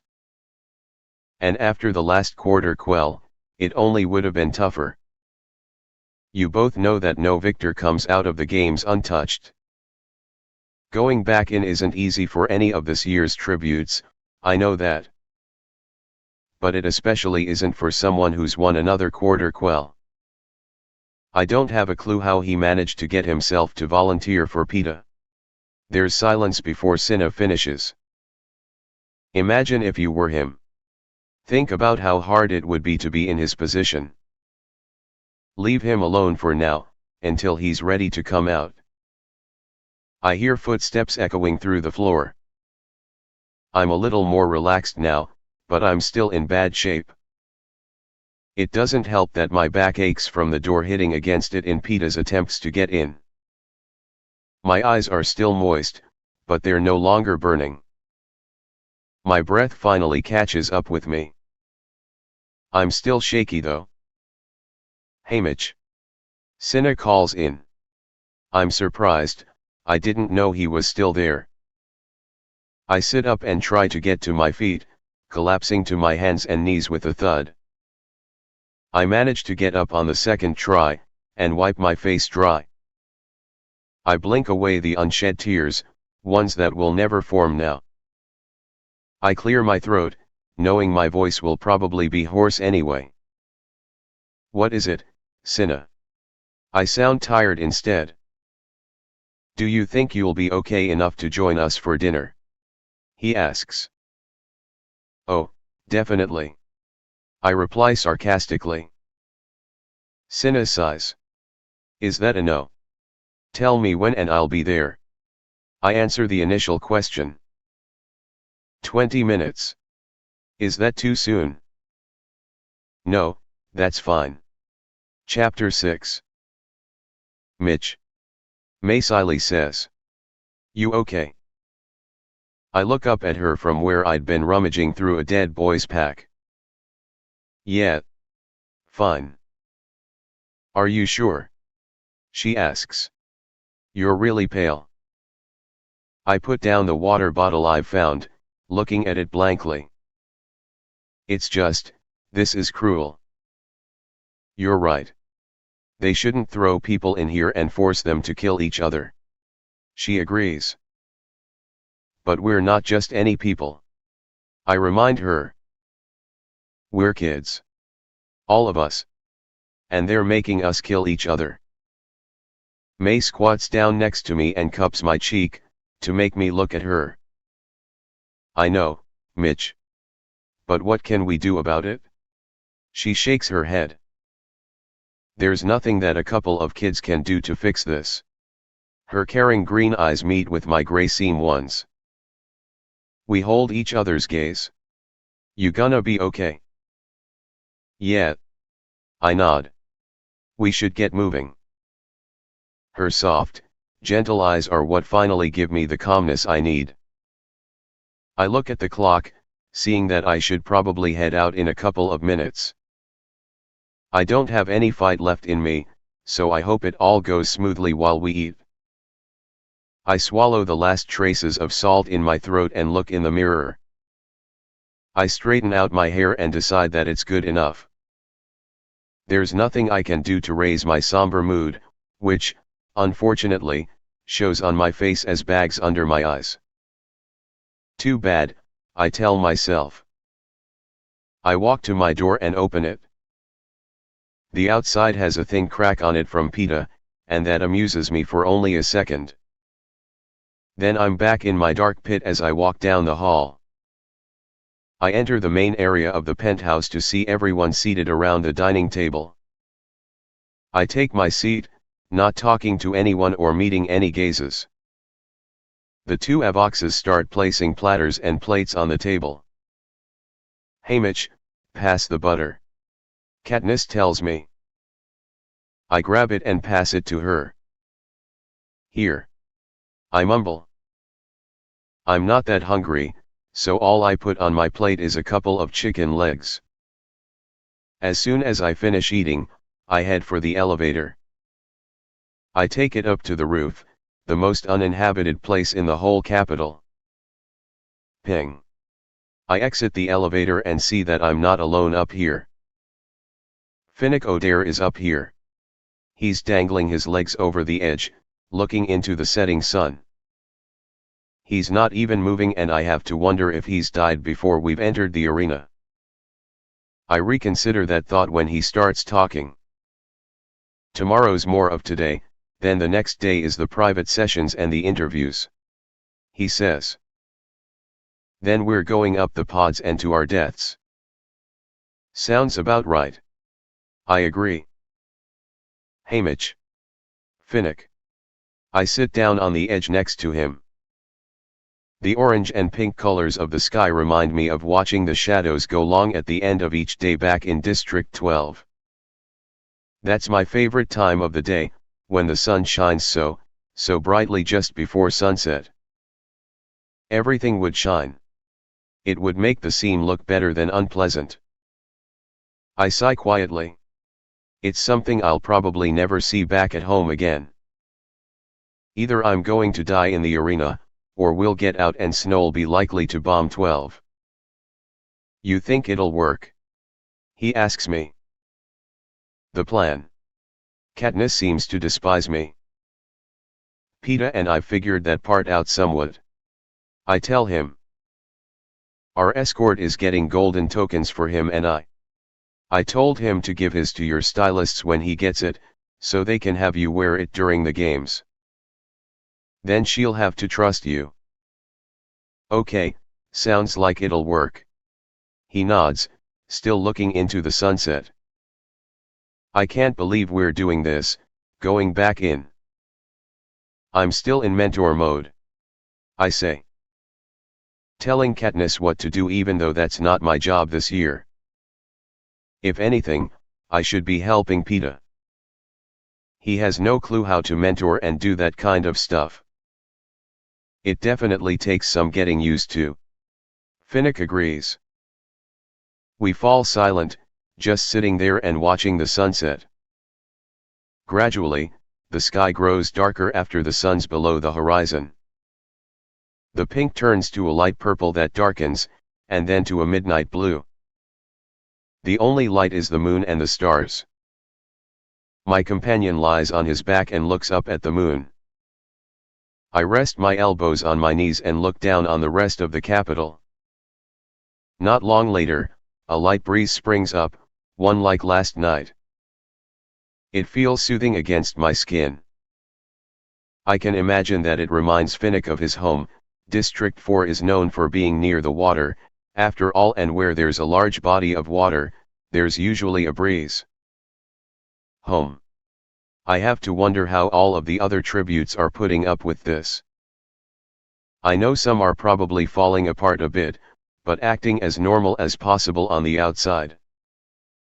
Others seem to treat being back here as some sort of party, like it was a good thing. That angers me. This is no party. This is life or death. It's nothing to laugh or have fun about. Sure, it's called the Hunger Games, but this is no game. After a while, I turn to look back at Finnick. His eyes are closed and his breathing is slow. I realize that he's fallen asleep. I consider prodding or shaking him. He wouldn't be angry I'd awakened him. I reconsider it, knowing that he'd start up a conversation and break the quiet peace.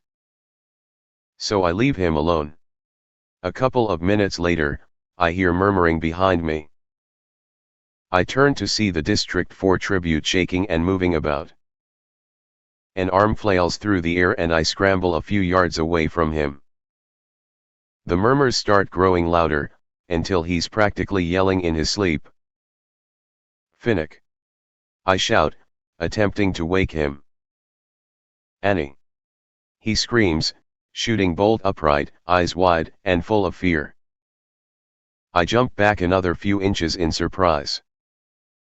I don't say anything and have to wonder if he knows that I'm still here when he doesn't either. His breathing begins to slow as he realizes that Annie Cresta, his love, and the woman Mags volunteered for, is safe.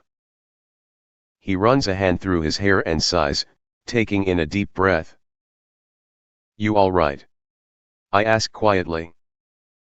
Yeah. Finnick says, nodding quickly, avoiding my gaze. When he looks up, he catches me off guard with a question I've waited to hear for years. Do you get nightmares about Maysiley? All the time. I grunt. Doesn't help that she's dead either. It definitely wouldn't. He nods again. Did you know her before your games?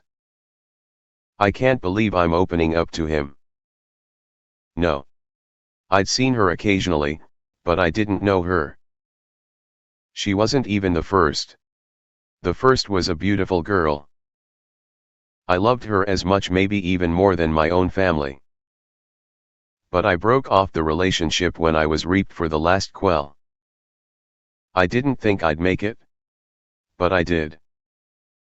And then they killed her, my mother, and my brother. Snow had the peacekeepers kill them. He asks, seeming horrified. Assuming you've seen my games, I see him nod. You know that I used the force field as my last defense. Apparently I wasn't supposed to get all the way to the edge of the arena. But I had no way of knowing it. That force field saved my life, but I still paid for it. I pause. They couldn't kill me. I was the only victor for District 12, so they killed my family instead to make me stay in line. If I do something stupid anytime soon, they have nothing to take from me that I haven't lost minus my life. I can't imagine losing Annie because I do something stupid in the arena. He murmurs. And you won't lose her. I promise. Plutarch is making sure that the family of the members of our alliance are accounted for if anything goes horribly wrong during the games. Meaning, he'll rescue them. Finnick looks up at me gratefully. You have no idea how much I appreciate this. I give a small, rare smile, which fades after a moment. No one else deserves to feel what I do.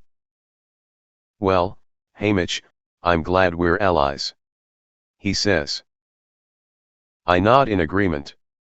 It'll be a good thing by the time the games start. He rises to his feet. I don't doubt it. I get up too. We enter the elevator together. It only took about 10 seconds to reach the District 12 penthouse level. Ping. I nod to him as I exit, and he returns the nod with a small smile. I walk into the main area of the penthouse. All of the main lights are off and no one's in sight. Finnick and I must have been out there longer than I'd thought. Good thing too, because I don't feel like being confronted by the others about earlier yet. I find my feet guide me to the couch. I sit down, locate the remote, and turn on the screen. Caesar Flick Kerman is going over the tribute interviews from each of our past games. He seems to be trying to determine what the lot of us are going to say this year. His hair is bright pink this year. I take a moment to think. What could I say this year? There's not much to say, especially when I'm going back into an arena for a high-chance death against experienced killers. I don't know why I'm thinking about the interviews. Including tomorrow, there's still 2 whole days before we get to that stage. After he finishes going through the interviews, Caesar goes over the highlights of each tribute's first games.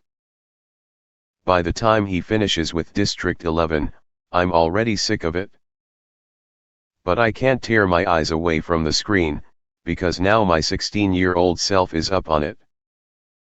I'm standing on my pod, racing towards the cornucopia, killing 2 careers, getting saved by Maysiley, allying with May, traveling towards the end of the arena. Reaching the end of the arena and laughing, watching May die in my arms, and then I'm fighting the girl from District 1. I'm holding in my intestines, collapsing on the ground, and watching as the girl's axe hits home. I sit silently, as I watch. My hand subconsciously goes under my shirt and to the old scar of the wound. I feel the old pain in it again, like it was still open and bleeding. I wince. I pull my hand back and look at it. There's blood, thick, red, and scarlet, running down my arm. My breathing quickens and I fall off of the couch, onto my side. Everything around me transforms to a rocky cliffside. I'm holding my intestines in again, looking up at my would-be killer. I shake my head violently and I'm snapped back to reality, back to the dark room I never really left. I swallow, sighing, and climbing back onto the couch from the floor. It's like half of me is still in the arena of the second Quarter Quell. I can't get over everything that had happened, even though I try so hard. You can't escape it, the memories, the games, the capital. I tell myself. Once you've been in one arena, you're forever a pawn of the capital, a pawn of snow. I compose myself and look back up at the screen to see Katniss closing Rue's eyes. She then proceeds to break down, screaming and crying. She collects flowers and surrounds the body with them. She's stony cold as she watches the hovercraft take the body away. But then she presses 3 fingers to her lips and holds them up. It's a sign of sorrow and compassion for the dead girl. Then she walks away. I huff softly and shake my head. That girl, the girl on fire, Katniss Everdeen, she's strong, stubborn, smart, caring, there's a lot about her. I easily see why Peeta cares for her. But that girl could live 1,000 lifetimes and not deserve that boy. She could. He's too good for her. He's pure tenderness, and she's rock hard. She's the complete opposite of him, well, not complete opposite, but not very much alike to him either. As I'm reflecting in my thoughts, Caesar's show ends. I turn off the screen and place the remote on the table beside the couch. I get to my feet, stretch, and head for my room. I enter it, close the door, and change to something more comfortable. I climb into the bed and fall asleep soon after my eyes close. I'm being congratulated by my mentor, one from District 11 who's taken over for 12 ever since she was crowned victor. I don't feel very special though. All I feel is resentment towards the capital, the games, and Maysiley death. I'm pretty much glaring at her as she talks to me. Well done, Haymitch. She's beaming. Well done. I scowl at her. May's dead and the other tributes from 12. The woman sighs. You know there can only be one victor. There's a difference between winning and surviving. I growl. I survived, Snow won. He always does. No one else does, No one else gains anything. He kills kids for his own entertainment. I'm no victor, I'm a survivor. Look, Haymitch, I know how you feel. She says. But you have to act like a victor. Especially after what you did. My jaw drops a bit. What did I do? The force field. She tells me. You weren't supposed to find it? Snow's angry, you showed them up. And when he's angry, it's no good for anyone else. What can he do to me that's not happened yet? I ask, cockily. Then I realize what she meant. My lips curve downward and fear tugs at me. No, no, no. Oh no. I need to get back home. Cassidy, I need to get back to 12. She shakes her head, eyes full of pity. You can't yet. There's still the final interview. Forget the interview, he's gonna have them killed. I snap at her. You don't know that. Cassidy tells me. They're going to be killed. I scream at her. Don't you understand? I can't let them kill my family. Haymitch. I'm already heading for the elevator double time. My eyes snap open. Sunlight is peeking in around the curtains. I take a deep breath, pulling myself back together after that memory. I sit up, glancing at the clock. It's 8. 2 hours and day 2 of training begins. And I'm actually looking forward to working with Finnick again. Chapter 7, we're sitting in a room, waiting. All of the tributes have gone through, minus Katniss and I. I'd settled on throwing knives for my session. The previous day had been very similar to the first, but Finnick hadn't annoyed any careers this time. Now my fellow district member and I sat in silence, waiting for Cedar to finish up whatever she was performing to the game makers. A voice through the loudspeakers broke the silence. Haymitch Abernathy, District 12. I sigh, standing up. I walk towards the hallway that lead away from the room. I enter it and walk down to a set of double doors.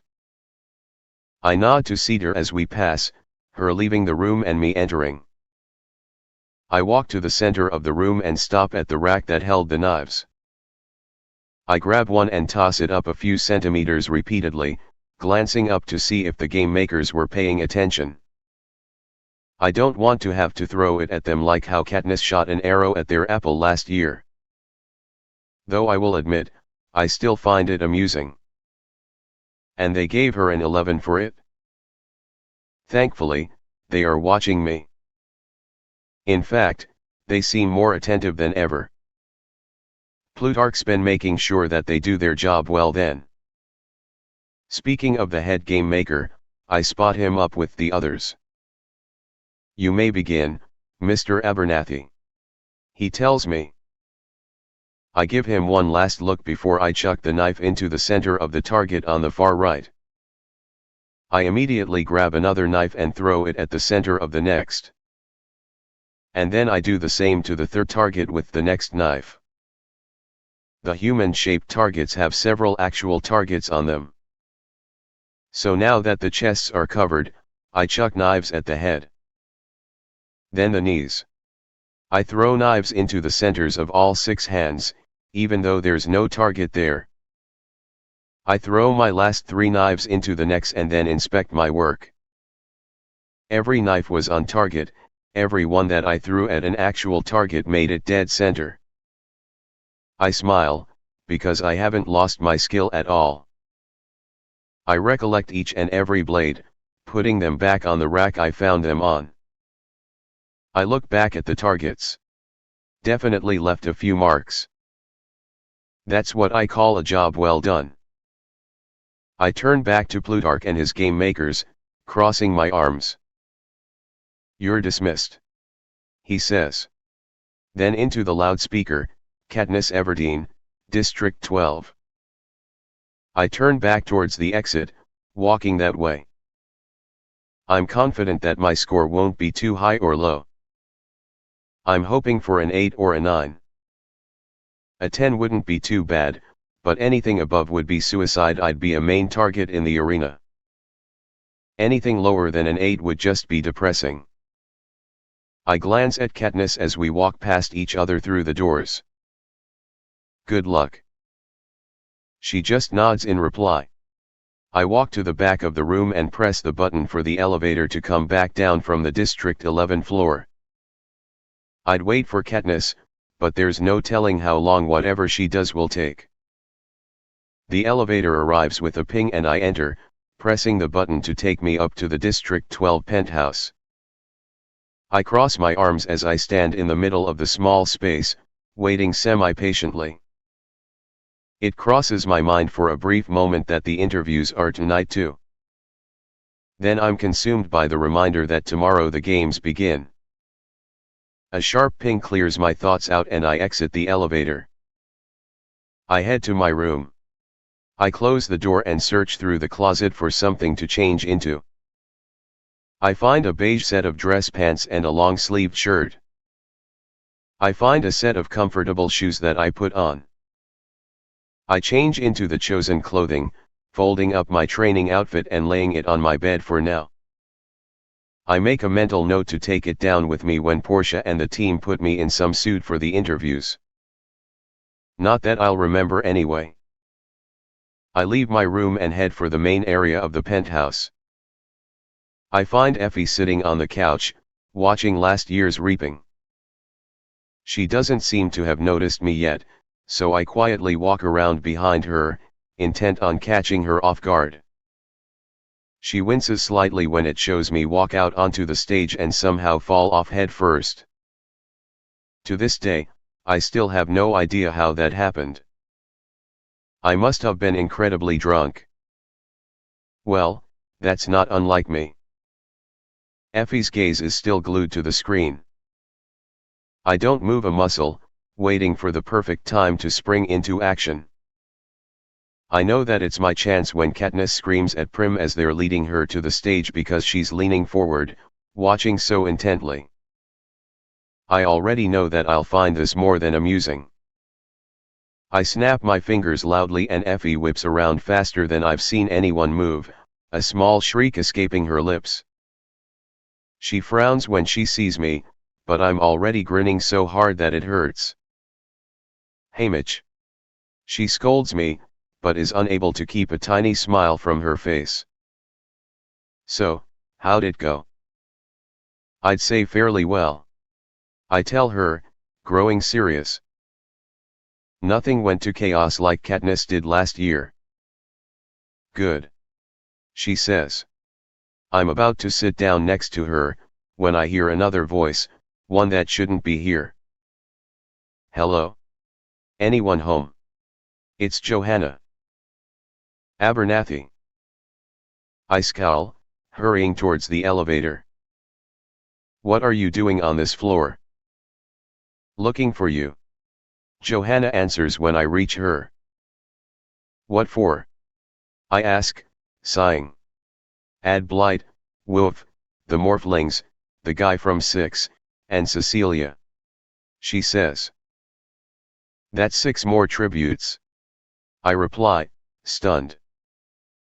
You're joking. She shakes her head. I don't do that. So, we have those 6, Finnick, you, me, BT, Wyrus, Mags, Chaff, Cedar, and Katniss herself. I do the math. That's 15 out of 24 of us. Sounds about right. She nods. I'd say we're pretty set if no one changes their mind last minute. Ping. Johanna and I look up. Katniss emerges from the elevator. The District 7 tribute and I shake hands. She gets in the elevator, which closes soon after, and she's gone. My fellow district member gives me a "what was that all about" look. I ignore it. Well, what did you do this time? I ask her. I need to tell everyone at once. She tells me. Suddenly, I'm worried. I'm not sure that I want to know what she did anymore. Based on her attitude and only wanting to say it once, it must have been bad. I follow her away from the elevator, through the main area, and toward her room. You messed up. I guessed. She says. I guess you could say that. I grab her shoulder and make her stop walking. How much bigger of a target did it make us? For the game makers or the tributes? She asks back. Katniss. I sigh in exasperation, rubbing my face. If we get killed in the first day, I blame you. Why can't I blame you? She asks me. Because all I did was throw knives. I answer. You clearly didn't just shoot arrows. I didn't shoot at all. She admits. But that's all I get out of her before she jerks free and goes into her room. Shit. I mutter aloud. I head back to the main area, seeing Portia and Cinna coming from the elevator hallway. Effie hasn't moved at all. I turn and promptly go to my old room and knock on the door. Peeta. The boy opens the door. Yeah. Come out here, we might have a problem. I tell him. What kind of problem? He looks worried. I sigh. Apparently Katniss' private session didn't go to plan. What did she do? He asks. I don't know. I admit. That's what we're about to find out. Peeta follows me back to the main area, and we sit down beside Cinna and Portia. Katniss comes in shortly after, changed into another outfit. She sits down in one of the cushioned chairs and doesn't say anything. The silence goes on for a few moments. How'd the sessions go? Cinna asks. Katniss looks at me. You first. Everyone looks at me expectantly and I just shrug. Threw some knives. All hit the exact spots. Apparently that satisfied them because they turned to look at my fellow tribute. I glance at her too, both curious and worried. What did she do this time? Kill someone? Destroy the room? Break the bow before she could shoot? Snap the arrows? Don't tell me she mocked the Capitol somehow. I don't think she would go that far. Well, I demand. What did you do this time, sweetheart? I hung a dummy and painted Seneca Crane's name on it. She says. No one says anything. My jaw is hanging open as I try to come up with some smart aleck comment. It doesn't come. I just stare at her. Everyone else seems in a similar state of shock. Katniss doesn't even move, but looks back at us with an emotionless gaze. Effie raises a finger, opens her mouth, but then lowers her finger when no words come. You, hung, Seneca Crane? Cinna asks, puzzled. She nods. Yes. I was showing off my new knot tying skills, and he somehow ended up at the end of the noose. Oh, Katniss. Effie finally speaks, though hushedly. How do you even know about that? Is it a secret? Katniss asks. President Snow didn't act like it was. In fact, he seemed eager for me to know. The escort gets up and walks away without another word. Now I upset Effie. I should have lied and said I shot some arrows. Why? I finally ask. You didn't need to label it as anyone. So, why him? Because. Because he threw fireballs at me. Because he put in the mutts. Then she hisses, because he didn't let Peeta and I eat the berries. Suddenly I'm angry. Look, sweetheart, you and Peeta wouldn't be alive if he'd let you eat those berries. Give him some credit for saving your lives. Katniss, he's right. Peeta adds in. Cinna and Portia also give their support by nodding. Kind of pointless if we die this year. Katniss says. If you die this year. I correct. Peeta's not going into the arena this year. Still. She crosses her arms. I grit my teeth. We might as well die in there if you keep this up.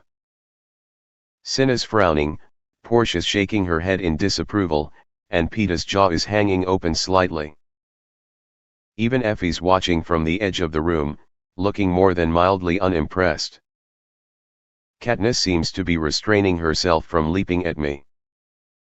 I raise my eyebrows in challenge, staying put. She scowls and I can see the fire in her eyes reaching its limit.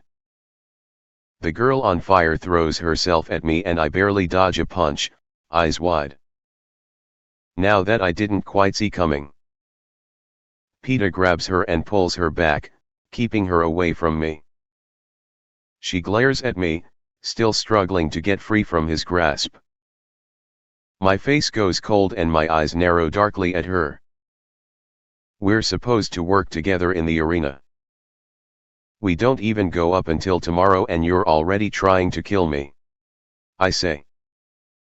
Katniss starts to retort, but is cut off by the Panem anthem. We all glance to the screen, which had turned itself on. The scores. Peeta releases her and we all sit down. Caesar introduces himself and explains the scoring. Then he proceeds to name off the different scores. I tune out most of it, until he reaches District 12. I conveniently get a 9. We had Katniss' score coming, but we are all taken off guard when it is announced. District 12, Katniss Everdeen. He pauses for a moment. Score of 12. I scowl. Of course we're going to be a number 1 target for those not in the Alliance now. Why'd that girl have to label a training dummy as Seneca Crane? I rest my elbow on the arm of the couch and pinch the bridge of my nose with a heavy sigh. I hear the others give disapproving noises too. But a 12 is good, isn't it?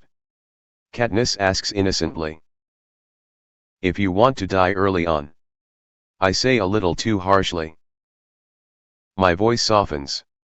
Right now, you're a bad luck magnet. You need to fix that in your interview tonight. Think you can do that, sweetheart? She gives a not so reassuring shrug. Maybe. I sigh audibly. Just act like you've known the capital your whole life and we'll make it through. Chapter 8. I'm taken down to the prep team at 7. They do what they need to do and then deliver me to Portia 15 minutes early. She takes some time to put me in a very formal white suit. The collar itches at my neck and she tells me several times to stop scratching. It's not like I can help it, I'm not used to suits, even after wearing them several times each year for the past 25 years. She runs a comb through my short hair to straighten out all of the knots. I swear I can feel some of the hair being tugged from my head. Then I'm ready. That'll do, Haymitch. Portia says. I'll take you down there. The interviews should be starting soon. Right. I say, clawing at my neck again. Come along. She opens the door. And for goodness sake, stop scratching your neck. I reluctantly obey, following her out. We enter the elevator and head down to the floor where the interviews are to be held. Ping. We walk down the backstage corridors, reaching the final room. Most of the tributes are here. Some haven't arrived yet, but I can see Gloss and Kashmir heading out onto the stage. Cinna is adding the final touches to Katniss' wedding gown, the one she was supposed to have worn during the wedding of her to Peeta that never happened. Portia gives me one last nod and leaves, probably to sit in the crowd and watch from the sponsor's view. You two made the games a family affair. Caesar is saying. You became everyone's brother and sister. I don't know how we're going to let you go. We're not going by choice. Gloss answers. The crowd awes. You are our family. And I don't see how anyone can love us better. So sweet. The interviewer whispers sharply. Kashmir starts crying. Are you all right, dear? I'm sorry. She says. I just can't stop crying. God, does anybody actually believe this? Katniss asks, rolling her eyes, from nearby me. Apparently everybody. I reply, pointing to where Effie and two of Katniss' prep team dabbed at their eyes. She is very good. Effie says to the others. These victors are angry, Katniss. I tell the girl from my district. They'll say anything to try to stop the games. I suggest you do the same. I tune out and miss District 2's interviews. When I look back up, BT's on stage. BT. Caesar says. You have contributed so much to Panem over the years. I don't know who we will miss more, you or your brain. BT answers as the crowd laughs. The Quarter Quell was written in the law by men, certainly it can be unwritten. Yes. The interviewer replies casually. Interesting concept. I tune out of the District 4 interviews too. Finnick is only giving his heart to and declaring his love for Annie Cresta. Mags tries to answer questions with gestures, as she can't talk. When I look back up, Johanna is on the stage next to Caesar. Went through 5 and 6 quickly. We have seen a lot of tears here tonight. But I see no tears in Johanna's eyes. Caesar says thoughtfully.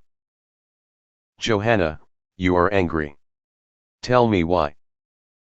She's chuckling bitterly for a moment, until she answers. Well, yes, I'm angry. You know, I'm getting totally screwed over here. The man beside her says conversationally. The deal was that if I win the Hunger Games, I get to live the rest of my life in peace. But now, you want to kill me again. She gives a short snort of bemusement, going on to cuss everyone out. Well, you know what? Fuck this. I fuck anybody who had anything to do with this. Alright then. Caesar looks disturbed after Johanna's move to stand beside the other victors. One woman's opinion. Who's next? Boredly, I wander out of the room. Only when it gets quiet in there, I do actually go back in. I find myself looking at Katniss when I look at the screen. She actually looks pretty stunning in that wedding gown. Apparently Caesar thinks so too. Katniss Everdeen. He says, taking her hand. You look fabulous. Doesn't she? The crowd cheers loudly. My. Woo, woo, woo. Now Katniss, this is a very big and very emotional night. For all of us. Wouldn't you say? He holds the microphone in her direction. Don't go crying on me now, Caesar. Katniss tells him.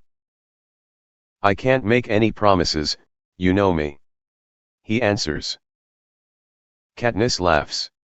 Well, you know I wouldn't believe you even if you did. Caesar and the crowd burst out in laughter. I love it. The girl on fire is so cheeky. Once he finishes laughing, he turns back to her. But Katniss, on a more serious note, I think we're all here a little disappointed, more than a little disappointed, that a certain wedding did not take place. Aren't we, folks? Us come from the sponsors. Alas. But, am I correct in assuming that this is the gown that you would have worn on that day, yes or no? Yes. President Snow thought everyone would want to see it. She answers calmly. Well, President Snow, as usual, was right. He breaks into a grin and laughs merrily again. Was he not, folks? I love it. I love it. Don't you love it, folks? He gestures to Katniss' dress. Would you the honors? Please, please. Caesar steps back. Katniss begins to spin. Her whole gown slowly transforms with the fire, the white being burnt away into a completely different outfit. Oh my God! The interviewer exclaims. Now Katniss has finished spinning. Her gown is now a black dress. As she raises her arms, she reveals black and white wings. It's like a bird. It's like oh, the feathers. It's like a bird. It's like dash. Like a mockingjay. Katniss fills in for him. My heart sinks, because I know she's right. Cinna, what have you done? Snow's gonna kill him for this, because Katniss Everdeen is a mockingjay, and the symbol of the growing rebellion. Your stylist certainly has outdone himself this time, hasn't he? Caesar calls him out. Cinna. Take a bow. A camera focuses on Cinna, who is in the middle of the crowd. And he does take a bow, one hand in the air. As he comes back up, he touches his hand to his lips and then gestures towards Katniss.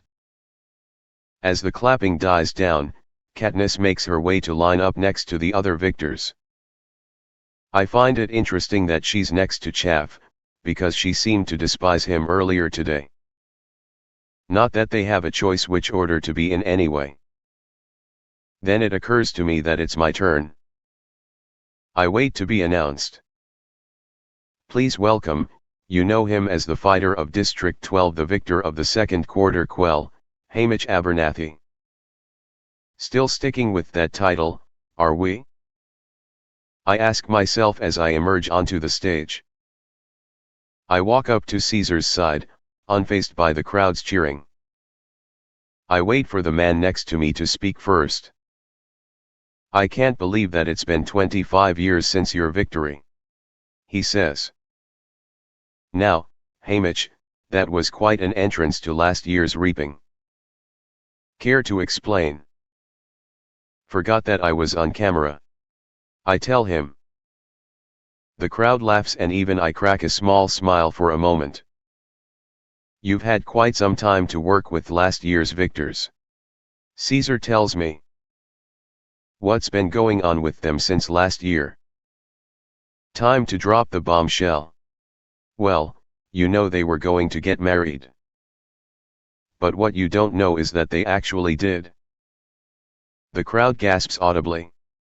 The interviewer looks excited. Do tell. After the quell was announced, they knew that no matter what, she was going back in. So he suggested to her that they get married in secret. I continue. They want their love to be eternal, arena or not. And is it? Caesar asks. Oh, definitely. If anyone thought the wedding was shocking, then they're going to be absolutely blown away by what I'm about to say. But that's not all. The crowd's quiet, listening intently.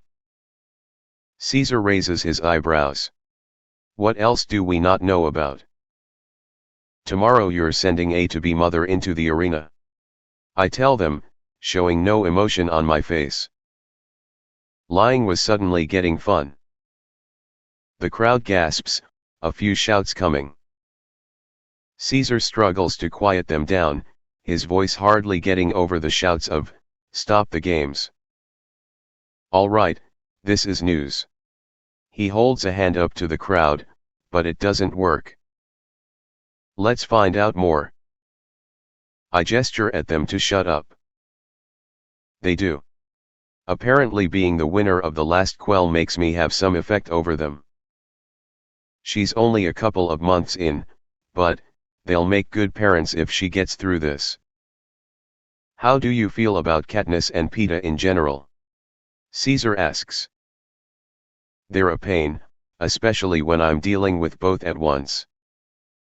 Half the time they don't listen to me. It's annoying. The crowd laughs slightly. But, they're like a son and daughter to me. Like, you know, I care about them. Never felt this way with any of the other tributes. There's a few asks. Would you say that you have a good chance of winning another games and Quarter Quell? He asks me. I shake my head. No, no chance at all. I'm not rooting for myself this year, either. But I'll be satisfied as long as my killer feels quite a bit of pain before I leave the world. As long as I die with some pride or honor. I am not going without a fight. Honest man. Caesar exclaims, patting my shoulder. May the odds be ever in your favor. Thank you. I say with a small smile. He grabs my hand, twists our arms, and holds them in the air. Haymitch Abernathy, the fighter of District 12. The crowd cheers and whoops. I make my way up to the other victors, taking my place beside Katniss, holding my head high. She gives me a glance, taking my hand. Curious, I turn to see what she's doing. Slowly, one by one, every victor grabs hands. We do something incredible and dangerous. All 24 of us hold our hands in the air to show that we are united. United for what? Against what? Against the Capitol and the games. The majority of the cheers turn to shouts and protests. Stop the games erupts even more loudly than it had a few minutes ago. Caesar doesn't know what to do. The lights go out suddenly. Each and every light. But it's too late for what we did to be unseen. We are one against the ways of the Capitol. Slowly, the crowd begins screaming. I hear them scrambling to leave. Then it's silent except for the marching of boots towards us. Peacekeepers. They force us backstage, where it's all dark too, minus some lanterns. We're led towards the elevators. We ride in groups of 6. Katniss and I head up with districts 10 and 11. We get off first, quietly nodding goodnight to the other 4 tributes, who return it. Cinna, Portia, Effie, and Peeta are waiting for us. Good job. Katniss stylist praises us. Even if they don't stop the games, we'll have sympathy for Katniss on our side. And that means more sponsors. That's exactly why I said what I did. I say. There's no way they'll cancel the games. Yeah, but how do I pretend to be 2 months pregnant? Katniss asks. Haven't you seen pregnant women come to your mother? I remind her. Just do what they do. Only when they're about to give birth. She says. And that's overdramatic for 2 months. Katniss. Peeta speaks up. Just hold your stomach when you fall or something. You can do that, right? I ask, glancing over at her. The girl on fire rolls her eyes. Yes, Haymitch. She nods at Peeta. I'll do that. Good. Cinna says. You two should probably change and try to get as much sleep as you can before tomorrow. Chapter 9, the original 4 of us are gathered in front of the elevator, Effie, Peeta, Katniss, and I. That's because it's the morning of the games and it's time for us to depart. But never without a goodbye. Effie had insisted, saying she had our tokens waiting. Presents, for the boys. She says, handing Peeta and I each a black box. What is this? I ask, having momentarily forgotten, as I open the box to find a golden ring. Your token, remember. Effie answers. Hair for me, pin for Katniss, ring for you, gold bangle for Peeta. Thank you, Effie. Peeta tells her, giving a grateful smile. We're a team, aren't we? She reminds us. Katniss nods. Effie wipes at her eyes. And I'm so proud of my victors. She gives both Katniss and I hugs. So proud. So, well, you both deserved so much better. She's trying so hard not to cry that it actually hurts me. Thank you, Effie. Katniss almost whispers. I am truly sorry. The escort lets out an almost sob and walks away. I watch her go for a moment, before turning back to face Peeta. No words as exchanged as the younger man hugs each of us. He briefly kisses Katniss, before he turns to walk away. He soon vanishes from sight as well. The girl on fire and I enter the elevator and I press the button for the prep floor. It's deathly quiet, except for the hum of the elevator as it moves. I stand with my arms crossed, spirits low. We're going back into the arena within an hour, and there's nothing we can do about it. As the elevator begins to slow, I speak up. Katniss, when we're in the arena, remember who the real enemy is. Ping. I walk towards my prep area without another word, leaving her to ponder what I'd said. I reach my prep team, who seem very aware of how likely I am to die within the next couple of weeks. They go over me once and then send me to Portia, who's thankfully in one piece, unlike the others. She has me put on a long-sleeved silver and black outfit. It reminds me of a sweatsuit. Tropics? I ask. She shrugs. I don't get to see the arena until you do. But it seems so. Ah. I say, fastening the strangely thick belt around my waist. We enter the elevator and go up to the roof. There's a hovercraft waiting. She gives me a small smile of farewell and I climb aboard. I sit among the other tributes, Katniss across from me. The two peacekeepers go watching us go around and inject our trackers. It doesn't sting much, but more than I remember. I don't react to it though. I'm leaning forward, elbows on my knees. 10 or 15 minutes later, we're landing. They take us off by district, 12 to 1. I enter the building and walk down the long hallway to the last room, marked 12. Katniss enters the one room next to mine. I finally open the door and go into my own room after a long moment. I nearly freeze when I see who's waiting for me. It's Cassidy, the woman who mentored me for the last quell. She's so much older now, wrinkles on her face and grayed hair. Haymitch. She greets me with a small smile. Cassidy. I say as I close the door and walk up to her. What are you doing here? Just because you're not from my district doesn't mean that I can't see one of my past tributes. She says. Besides, I had to say goodbye. I embrace her in a hug. I've missed you. I know. She tells me as we separate. How've things been? Worst 25 years of my life. I answer. Living on my own isn't easy. But what about So they did have them executed then. Cassidy realizes the truth. You could say that. I reply, forcing back a pang of grief. I shake my head. It doesn't matter now. I'm likely to die in there within a matter of days. 30 seconds to launch. A voice came through a loudspeaker. Last time you said that you outlasted 47 other children. She reminds me. Haymitch, you're underestimating yourself again. You haven't changed much in 25 years.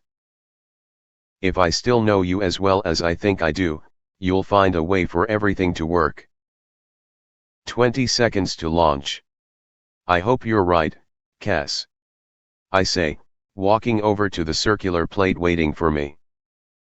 I position myself under the hole that is going to take me up to the arena. I know I am. Cassidy tells me. Good luck, Haymitch. Thank you, Cassidy. I give a small smile. 10 seconds to launch. She returns the smile. The glass tube closes around me. Strangely, the pedestal doesn't go up when it should.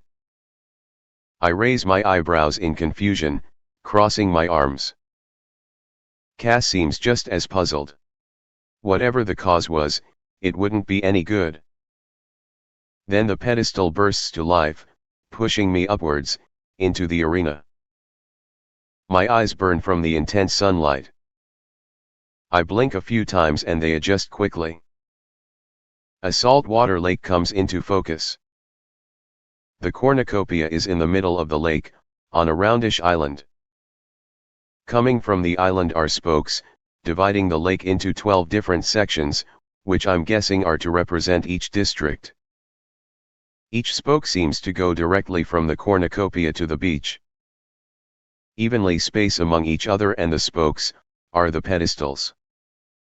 It doesn't even take a moment to comprehend that I'll have to swim to get to one of the spokes. I look beyond the beach to see a dense jungle. This arena is something special, that's for sure. Suddenly I know that this'll be an interesting year. I look around for my district member. She's on the pedestal next to mine, looking very upset. I'm almost worried.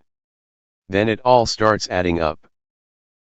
Cinna was the one to see her off. He's told me that he would himself. What he did to her dress last night when she spun and the lack of response of the pods. It only made sense what had happened. Peacekeepers had either seriously injured or killed Cinna in the few extra seconds we waited. Well, shit. May the odds be ever in your favor. The gong goes off and I immediately dive into the water. I start swimming before I reach the surface, but somehow I end up there anyway. I focus on making it to the spoke nearest to me, on my left. I reach it. I don't give myself a break to catch my breath before I climb to my feet and take off towards the cornucopia. I decide not to full-on sprint because the path is rocky and I'm likely to accidentally trip by catching my foot on something. I make it to the cornucopia in less than 2 minutes. I duck inside of it and snatch a knife, just in time to turn to my first attacker. It's Finnick. He raises his hands and I spot Peeta's gold bangle on his wrist. I give him a quick nod. Hurry up and grab a weapon, we gotta hold them off until Katniss gets here. I order him. Got it? He nods. He appears back next to me a few moments later, a trident clasped in his hands.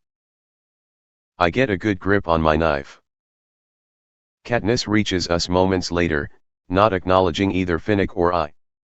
She quickly locates a bow and a sheath of arrows that she throws over her shoulder. She takes a few shots at the incoming tributes, hitting the calf of Gloss. He dives into the water to get away. She turns on Finnick, apparently having just noticed him. She aims the bow at his chest, but he holds up the arm with the bangle. Lucky thing we're allies. Right. I see the male tribute from District 5 approaching as Katniss sizes Finnick up. I prepare to throw my knife, but I never get the chance. Instead, the young man from 4 orders her to duck and spears his trident at the other man from over her head. I watch the man fall to the ground. Don't trust 1 and 2. Finnick says as he pulls his trident from the body. Look for anything useful. I tell them. I'll watch the entrance of this thing. They do as I say. I know it because I hear weapons clanging as they were moved aside or knocked to the ground. My heart sinks slightly. By what I hear, there's nothing other than weapons. My theory's confirmed when Finnick speaks up. Anything useful? He asks Katniss. I don't get to hear her answer because suddenly someone's barging into me, violently knocking me to the ground. I drop my knife, and the other tribute is quickly holding it at my throat. I kick him off, but he has a tight grip on the knife. We both get up quickly and are soon locked in hand-to-hand combat. Our arms and fists are slamming into one another as fast as lightning. This is risky for the both of us. I have allies and he has a knife now. The blade slashes the air inches from my face and I recoil a bit. I regain myself quickly and within a moment the other tribute and I are back at it again. I throw a punch at him, but he catches it. The tribute, who I've identified is from District 9, attempts to slash his knife at me, but I snatch his wrist. Our arms are now rendered useless. He does the only thing that comes to his mind, he headbutts me. I stumble back in pain and confusion, but it's too big of a slip up. A much greater pain pierces the skin above my right eye, tearing through the skin of my face all the way through the bridge of my nose and into my left cheek. I cry out, but regain myself quickly, catching the man's wrist as he swung the, now bloody, knife again. Blood blinds my right eye. I punch him across the face before he can react. His head snaps to the side. Then he sees Katniss and Finnick coming to my aid. His eyes widen, he yanks his arm free, and he races off. I watch him go, scowling angrily. Grab anything you want, get mags, and let's get as far from here as possible, I say to my companions. I wipe blood from my eye, muttering to myself, damn it. Can't see. They obey, Katniss reluctantly. I watch her put another quiver full of arrows into her own and snatches up a few knives for close combat. I slide 4 knives of my own in between my pants and the belt. I find a nice looking spear to take along too. My assumption was right, all weapons in the cornucopia. By the time I've loaded up, Finnick is heading back with mags on his back. He grabs a couple of knives, in case he somehow loses his trident. He offers Mags one, but she refuses it. I glance back to make sure that Katniss is ready to head off into the jungle. She is. Let's go, the careers will regroup and get here soon. I say. Don't want to be here when they do. No one moves. Haymitch Katniss speaks up, but I interrupt her. Are you coming or should I leave you here for the career pack? I scowl. I'm coming. She says, sighing. That's what I thought. I don't know if I'm replying to her or if I say it because I see the 4 careers standing together on one of the spokes. The others follow my gaze. We're not going that way. I tell them. The 4 of us leave the cornucopia and head around the back of it. We head down a spoke in the opposite direction of the careers. I doubt they'll follow us anyway, they'll be too preoccupied killing the lingering tributes with the weapons they gather. We travel silently, Katniss in front and me in back. We reach the beach and walk up to the jungle line, entering the trees. We trek another good mile deep into the lush greenness, until Finnick requests a rest. It's obvious to me that it's more for old Mags than for himself. Anyone see any signs of water on the way here? I ask as we sit down, wiping sweat and blood from my eye. Don't think any of us need to nearly die of dehydration like Katniss here almost did last year. It doesn't help that it's so humid. No. Finnick and Katniss say together, while Mags shakes her head. Make sure to keep an eye out for it then as we move. I order. Will do. Finnick says, stretching his back. I lean against the trunk of a tree, attempting to wipe some of the blood from my face. I feel my wound sting at the lightest touch and sigh. It's deep, which is a great explanation to why it hasn't stopped bleeding yet. I wonder how the man from 9 is faring. Did the couriers catch him? Is he somewhere in the jungle too? The first cannon blasts me from my thoughts. More follow in succession. They continue for a few seconds and I count a total of 8 when they stop. 16 tributes left. How many of them were going to help us get Katniss out? How many of them weren't? Did Chaff make it? How about the man from 9 who sliced my face open? Well, I guess we're not holding hands anymore. Finnick laughs.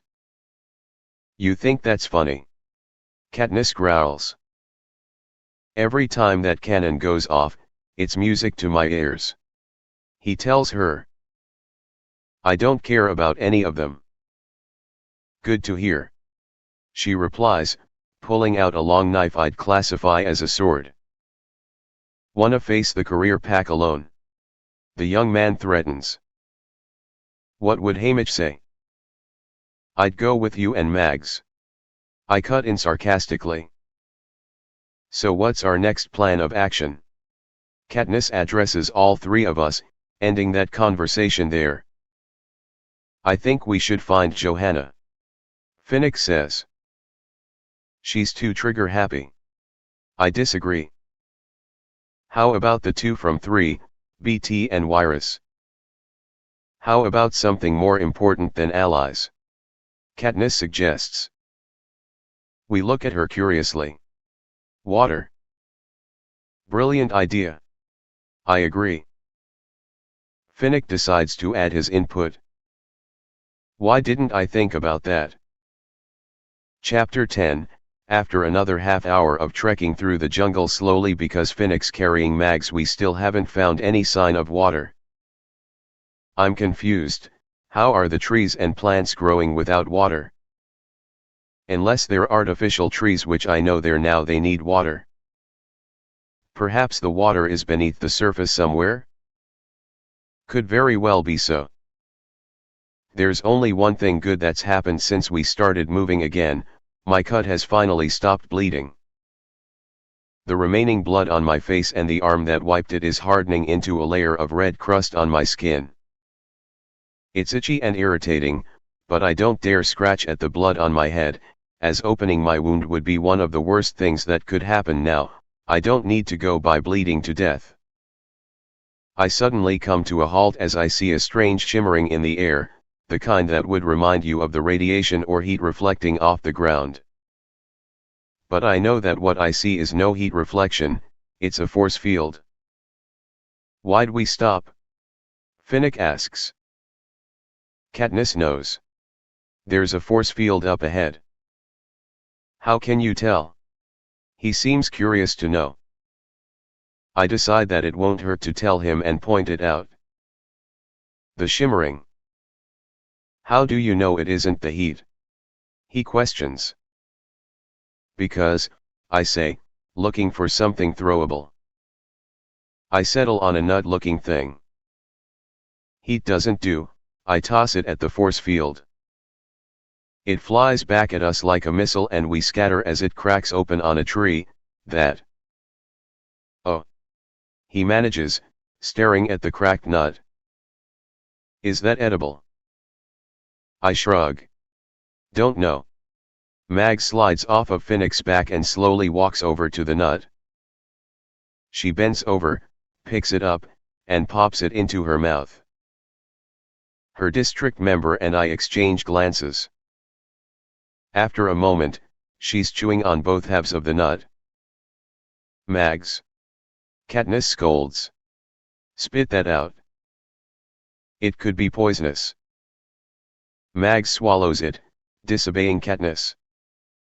I crack a smile at that. Finnick clearly finds it amusing, too, because he laughs. I guess we'll find out, he says. We fall silent.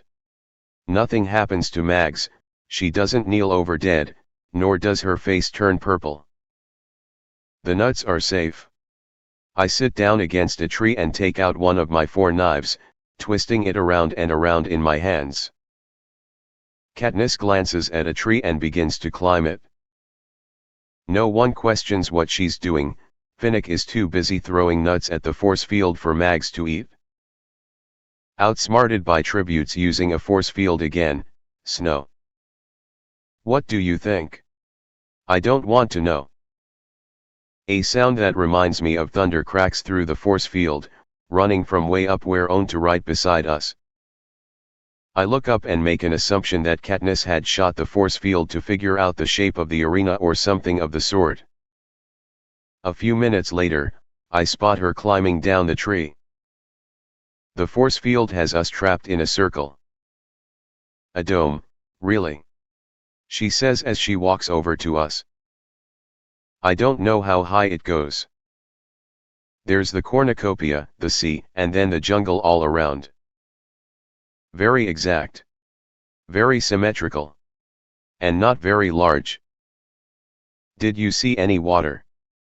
Finnick asks hopefully, stopping his nut throwing to look at her. Only the salt water where we started the games. Katniss tells him. There must be some other source. I say. Seriously, look at these trees, they're too healthy to have no water. Maybe there are ponds or springs somewhere. She says doubtfully. I shake my head. Unlikely. I also don't think this is true, but there could be fresh water in between the force field and the saltwater lake. I doubt it. Finnick agrees with my disagreement. It wouldn't hurt to try, but I bet that the careers are on the beach. They probably are. I tell him. Let's eat some of these nuts and then head back in their direction, I guess. No one objects. Finnick gets back to cooking the nuts on the force field, Katniss counts her arrows, Mags eats nuts, and I turn my knife over and over again. We sit in silence for the longest time, just waiting. Eventually, there's a good-sized pile of cooked nuts.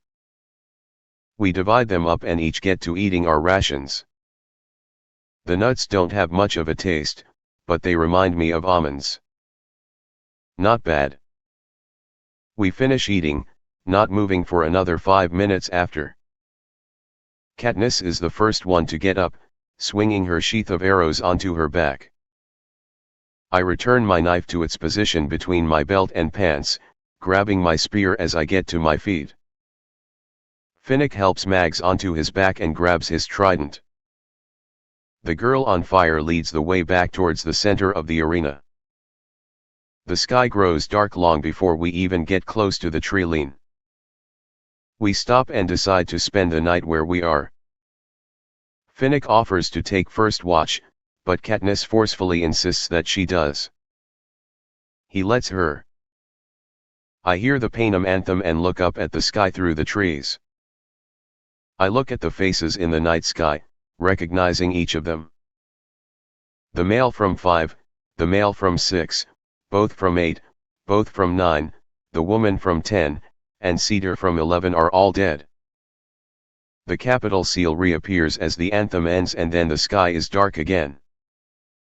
I'm satisfied that the man who cut my face is dead. The bad news is that several of our scattered alliance are now dead. No one says anything, because there's nothing to say. Katniss continues her shift of watch as the rest of us try to get some rest. None of us really actually sleeps, but we do get some shut-eye until we hear a familiar ringing noise, a sponsor parachute. Katniss scrambled over to it, Finnick and I right behind her. She opens the lid. There's a familiar-looking silver object sitting inside. I know what it is immediately and my face splits into a grin. Peeta, you're a lifesaver, I say, taking the object from the casing. What is it?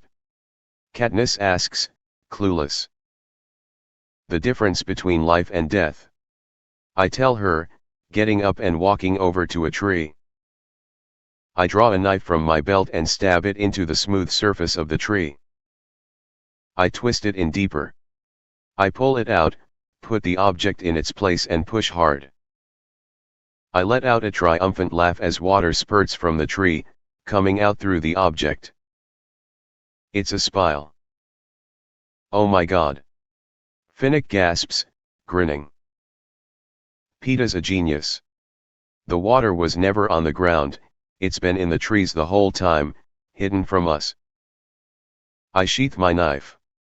Seems so. The four of us take turns drinking, refreshing our cracked tongues and throats. We settle back down, more refreshed, more comfortable than ever since we entered the arena.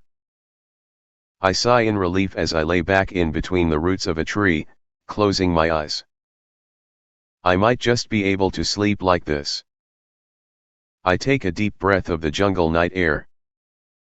I feel calm, which is strange. This is the Hunger Games, where kids, well, not all kids this year are sentenced to fight to the death annually. I feel myself dozing off into a light slumber. Bong. Bong. Bong. It's what wakes me up. The others are sitting up attentively, looking as puzzled as I felt. It goes on for several more seconds before stopping. I counted 12. Katniss says. What? Midnight? Finnick asks quietly. Or the number of districts. She tells him. There's a sound that reminds me of something charging up.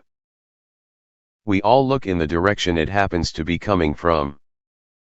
What we see is a dark cloud above an extra tall tree. Lightning is forming in the cloud. The lightning strikes down with an electrical crackle onto the tree, continuing on seemingly endlessly. My eyes sting from the sudden light. What confuses me is that the tree doesn't catch fire, it just sits there and takes the hits. Interesting. I hear Finnick say something to Katniss, but I can't make it out over the thunder. He gets up with his trident and walks over to another tree to lay down. He settles down and closes his eyes. I take a deep breath, sighing. I pull my knees towards me and rest my elbows on them, holding my head in my hands. Yeah, sure, my head hurts from Nine's headbutt and the long gash across my face, but that's not the problem, the sanity is. It's been a long day of nearly getting gored and practically dehydrating. I'm surprised how logical my thinking's been. It's after dark and I'm still so hot that I'm sweating. The sweat stings my wound. I reach a hand up tentatively and finger the long, deep cut. My hand is covered with sweat and blood when I pull it back. The wound hasn't been bleeding for hours, so I know that the sweat is making the crusty hard blood wetten again. I wipe my hand on my pants, straighten my legs, cross my arms, and lean back into the roots of the tree. I hear something shift and then footsteps. I look up, seeing Katniss walking towards me. She sits down next to me. I decide to ignore her unless she starts a conversation. Of course, she does. Haymitch. Katniss. How's that cut? She asks. Deep. I answer. How deep? She questions. Deep enough for me to question how it stopped bleeding. I say. Guess I'm lucky that he didn't hit an eye with that knife. Like you did to the girl from one back in your first games. She surprises me by remembering. Yeah, I agree. Just like that. That would have been a disaster. Slowly bleed to death like she would have if she hadn't thrown that axe. You would have died first. Katniss tells me. Actually, you're probably right. I realize. I was pretty much dying when she threw it. You should probably sleep while you can, Haymitch. Your watch is after Phoenix. She gets up and walks back to where she'd been before, sitting down against the tree. I decide to take her advice. I grip the handle of my spear as I close my eyes. I take a deep breath of the humid jungle air and silently listen to the sounds, the others sleeping, the animals croaking and chirping, even the trees rustling. I'm just being pulled in by the tendrils of sleep when everything goes deathly silent. I hear Katniss moving. A few moments later, I hear a sizzling sound and a cry of pain. My eyes snap open immediately and I haul myself to my feet, snatching the spile from its tree. Katniss shouts for the others to run and that the fog is poison. I turned to look at what she meant by fog and I saw it. It was more of an unnatural traveling mist. Unnatural. This is the game maker's doing.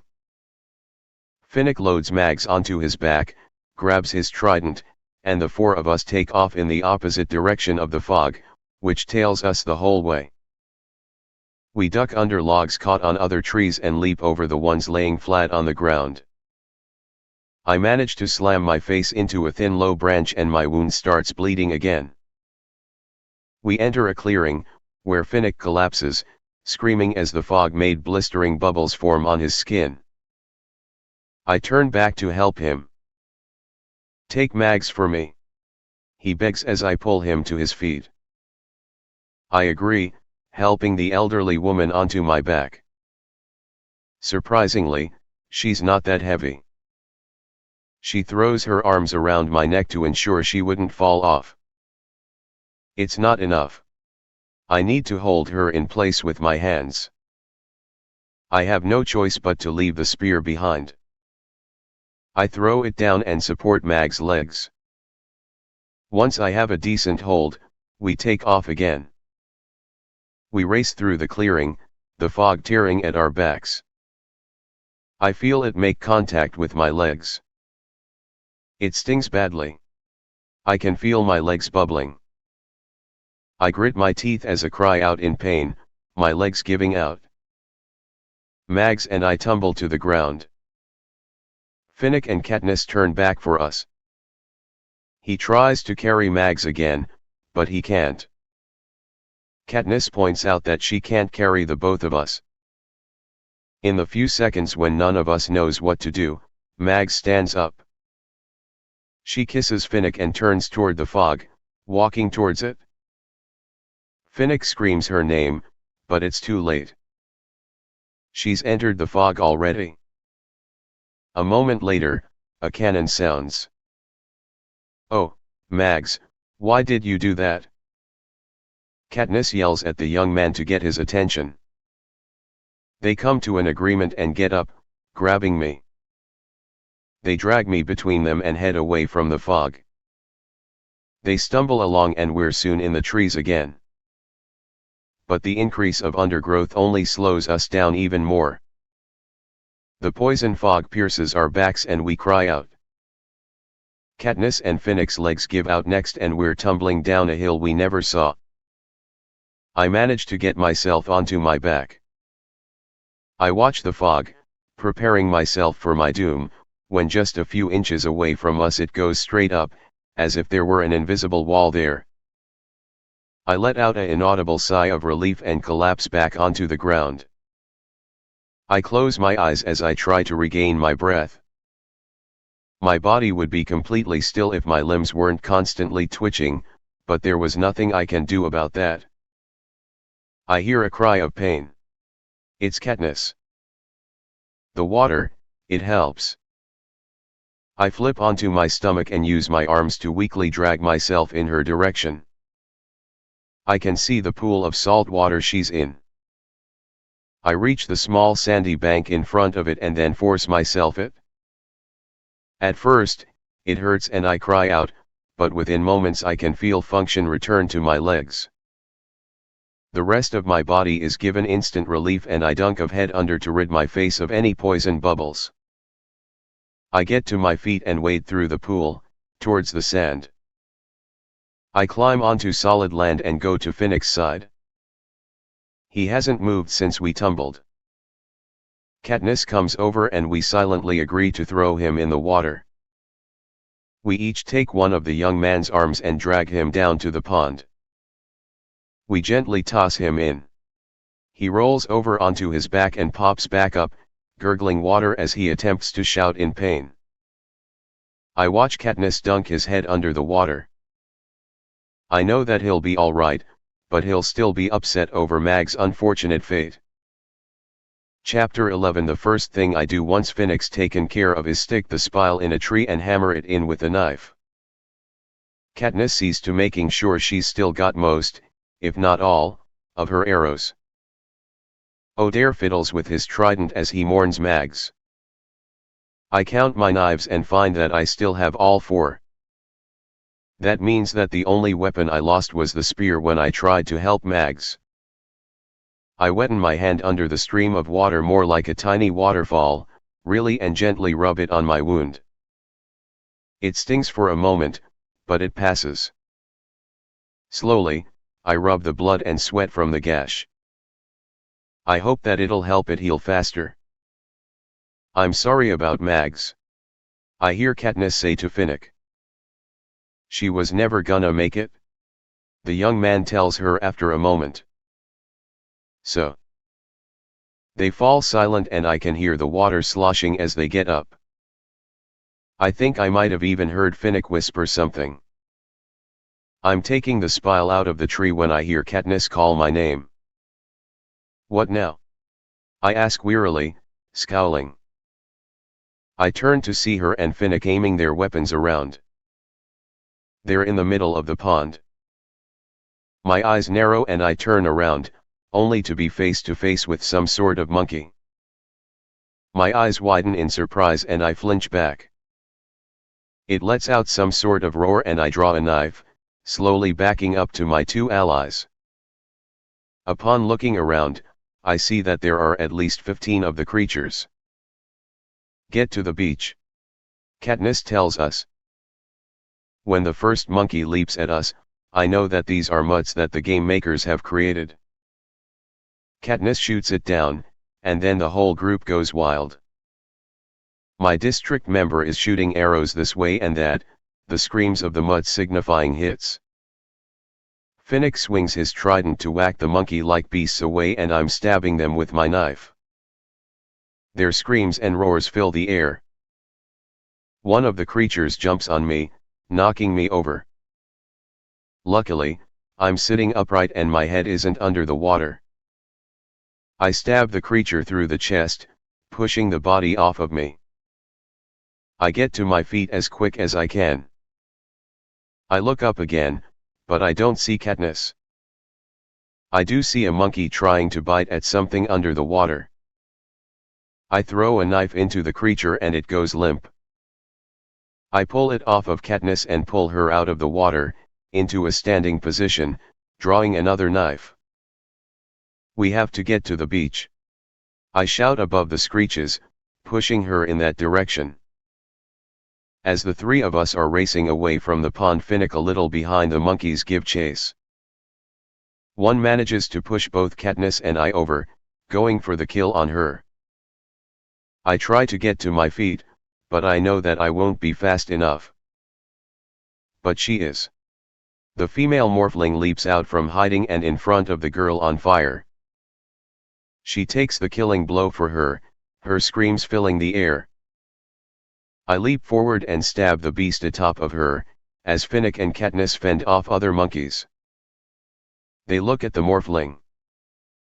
Who is that? Katniss asks, obviously having not recognized her savior yet. The morphling. I tell her. There's not enough time to tell her that she saved her. Help me get her. Katniss grabs one of her arms, I grab the other. Finnick follows, fighting off the monkey mutts, as we drag the injured woman towards the beach. She speed up into a run, still dragging the woman. I can see the light of the sun rise through the last few trees. We burst out onto the sand, the young man from 4 throwing himself out of the jungle after us. He gets to his feet as Katniss and I lay the morphling out on the water. I turn back to help Finnick, but he doesn't need any. The mutts are just standing at the edge of the jungle, still screeching. I glance back at Katniss, who's trying to comfort the dying morphling. I know it's not her thing, but she's not doing a bad job. It's okay. SHH, SHH. Do you want to see something? I have to admit, she actually does sound soothing. The morphling quiets down her gasping and moaning to listen. Look up. Look. They both do, and even I glance up. It's beautiful, isn't it? All of those colors. Don't worry about anything else. I'm right here with you. It's okay. She sounds so much like Peeta in this moment, Katniss does. The morphling slowly falls silent. I glance down at her, seeing her eyes staring into the colorful, digital sky. And I instantly know that she's gone. Katniss gently rests her on the surface of the water just as the cannon goes off. At the same time, the mutts turn and vanish back into the jungle. Finnick watches them go, still poising his trident just in case. Seeing the hovercraft in the distance, I motion for Katniss to retreat back up to the beach. She does, giving the body one last glance. Another minute later, the hovercraft swoops in, the claws slowly coming down. They grasp around the lifeless body of the morphling. Finnick has finally stopped watching the jungle for mutts and glances at the hovercraft. She sacrificed herself for you. I tell Katniss quietly. She looks at me, trying to detect any trace of a lie embedded in my features. She sees none. And I didn't even know her name. I'd tell her, but I know she'd only feel more guilt over it. So I don't. The metal claws of the hovercraft have retracted fully and it begins to ascend again. The metal doors close as it takes off, with the morphling inside. I know that we owe that woman our lives now. She did what Finnick and I could not in that moment, she saved Katniss. Johanna was right when she told me that the morphling had joined the alliance. And I doubted it partially. Fool. I spot Odair fishing with his trident and get up, finally sheathing my knife. The only thought I had was how long a night it had really been. First the fog and then the mutts. And I'd only lost one of my knives through that. And there were still 3 of us left of our small group. We all knew that we'd lose Mags, but it still came as a shocker when we really did lose her. At least she had died quickly, not in too much pain. Finnick comes back up the beach with 3 decent-sized fish in his hand, trident in the other. We sit down just under the shade of the trees and each begin skinning our own meal. Because we're not near the force field and don't want to advertise our location with the fire, we eat the food raw. It doesn't taste that bad. Everything's quiet and calm for the moment. The sun's well up when screaming erupts from across the lake, in the trees. We all glance up in that direction, suddenly tense. That's new. I say as we all get up. We hear a crashing sound and I narrow my eyes. I can barely see what looks like water just under the treetops, heading down towards the lake. A flood. We watch, horrified, as a large wave of water bursts from the trees. A cannon sounds. The water rides upon the surface of the lake smoothly, until it goes up the cornucopia and separates, water mixing with that of the other sections. The small wave in the section before us comes up to our ankles, even though we're against the trees. The water retracts back into the lake, which seems fuller than before. We see the hovercraft returning at the very edge of the trees.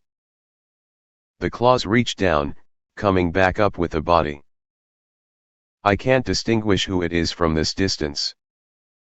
The hovercraft takes in the body and then flies over us on its way to drop off the body, probably at the capital. Someone's here. Katniss suddenly draws an arrow and looks to our right. Finnick and I glance in that direction, my hand on the hilt of a knife. I can see 3 figures on the beach, heading for the sand. It looks like Wyrus, Beeta, and Johanna, but something's not quite right. They're covered in a red substance. It doesn't seem to bug the man from 4 though. Johanna. He takes off running in their direction. Johanna. Finnick. She shouts back. Amazed, a grin splits across my face. I take off after the younger man, Katniss following me more cautiously. I reach Johanna not long after Finnick. Well, we were all the way deep in the jungle where I thought it was gonna be safe. It's when the rain started. She explains the reason for their being red. I thought it was water. It turned out to be blood. Hot, thick blood. It was coming down, it was choking us. We were stumbling around, gagging on it blind. That's when Blight hit the force field. Tick-tock, tick-tock. Wyrus had come up behind Johanna, but she seemed stuck saying just those 2 words. What monster of an arena is this? I wonder. Poison fog, monkey mutts, huge floods, blood rain? What else is here? He wasn't much, but he was from home. Johanna says. Tick-tock, tick-tock. Wyrus walks around near her. What's wrong with her? Katniss asks the woman from 7. She's in shock. BT answered from nearby, pain strained in his voice.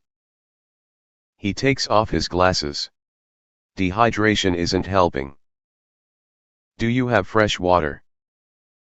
We can get some. Katniss assures him. Just, listen. Johanna says over Wyrus. Stop it. She pushes the traumatized woman to the ground. Sit down. Hey. My district member shouts, advancing on the other woman. Get off her.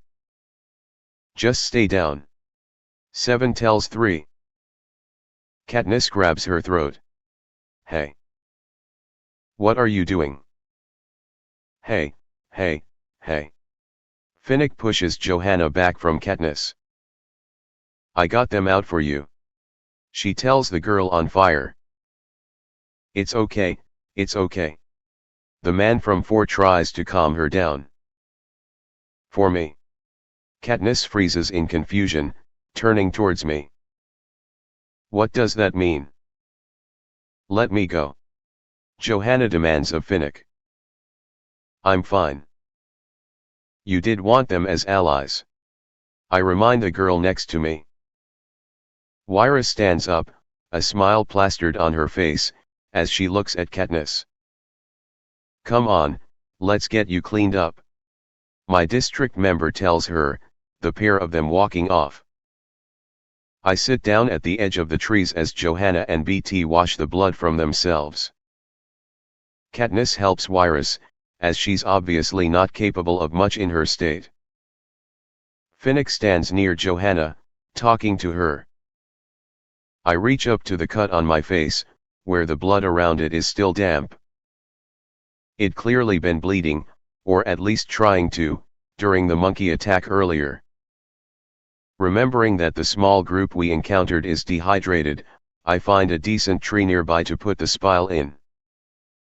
BT comes up the beach a little while later, placing down a coil of wire. I watch as he unrolls the wire to rid the coil of water and then rolls it back up. Finnick leaves Johanna's side and comes to sit near me. I can hear Johanna talking to Katniss in the distance, but otherwise, the only noise is the water. I hear the water sloshing louder and look up again, seeing Johanna walking away from Wyrus and the other girl. The woman from 3 has started up again. Suddenly, there's the familiar charging sound and lightning begins to strike the large tree. I'm looking at it, thinking about what it could mean, when I spot Katniss stop moving. She glances around the area sharply, a look of shock and realization upon her face. "Wyrus, you're a genius!" she exclaims. The pair of them hurry back to the rest of us. She begins to explain as we all head towards the cornucopia. This entire arena seems to be laid out like a clock, with a new threat every hour. But they stay only within their wedge. It all starts with the lightning, then the blood rain, fog, monkeys. That's the first 4 hours. At 10, that big wave hits over there. "Wyrus, you're a genius," Finnick tells the woman as he walks past her on the spoke. The tail points at 12. I say as we reach the cornucopia. "That's where the lightning strikes at noon and midnight," Katniss confirms. "It strikes where?" BT asks, clearly interested. "That big tree." She points at it. "Good." I can hear the excitement in his voice. Wyrus sits down, chanting some clock nursery rhyme. The rest of us head closer to the cornucopia to map out the sections of the arena. "So, 12 to 1, lightning," I say, drawing in the black sand with a knife. "And 1 to 2 is blood. Then fog, and then monkeys. And 10 to 11, the wave," Katniss adds. "And what about everything else? Did you guys see anything?" "Nothing, but blood," Johanna says. "Doesn't matter," I say.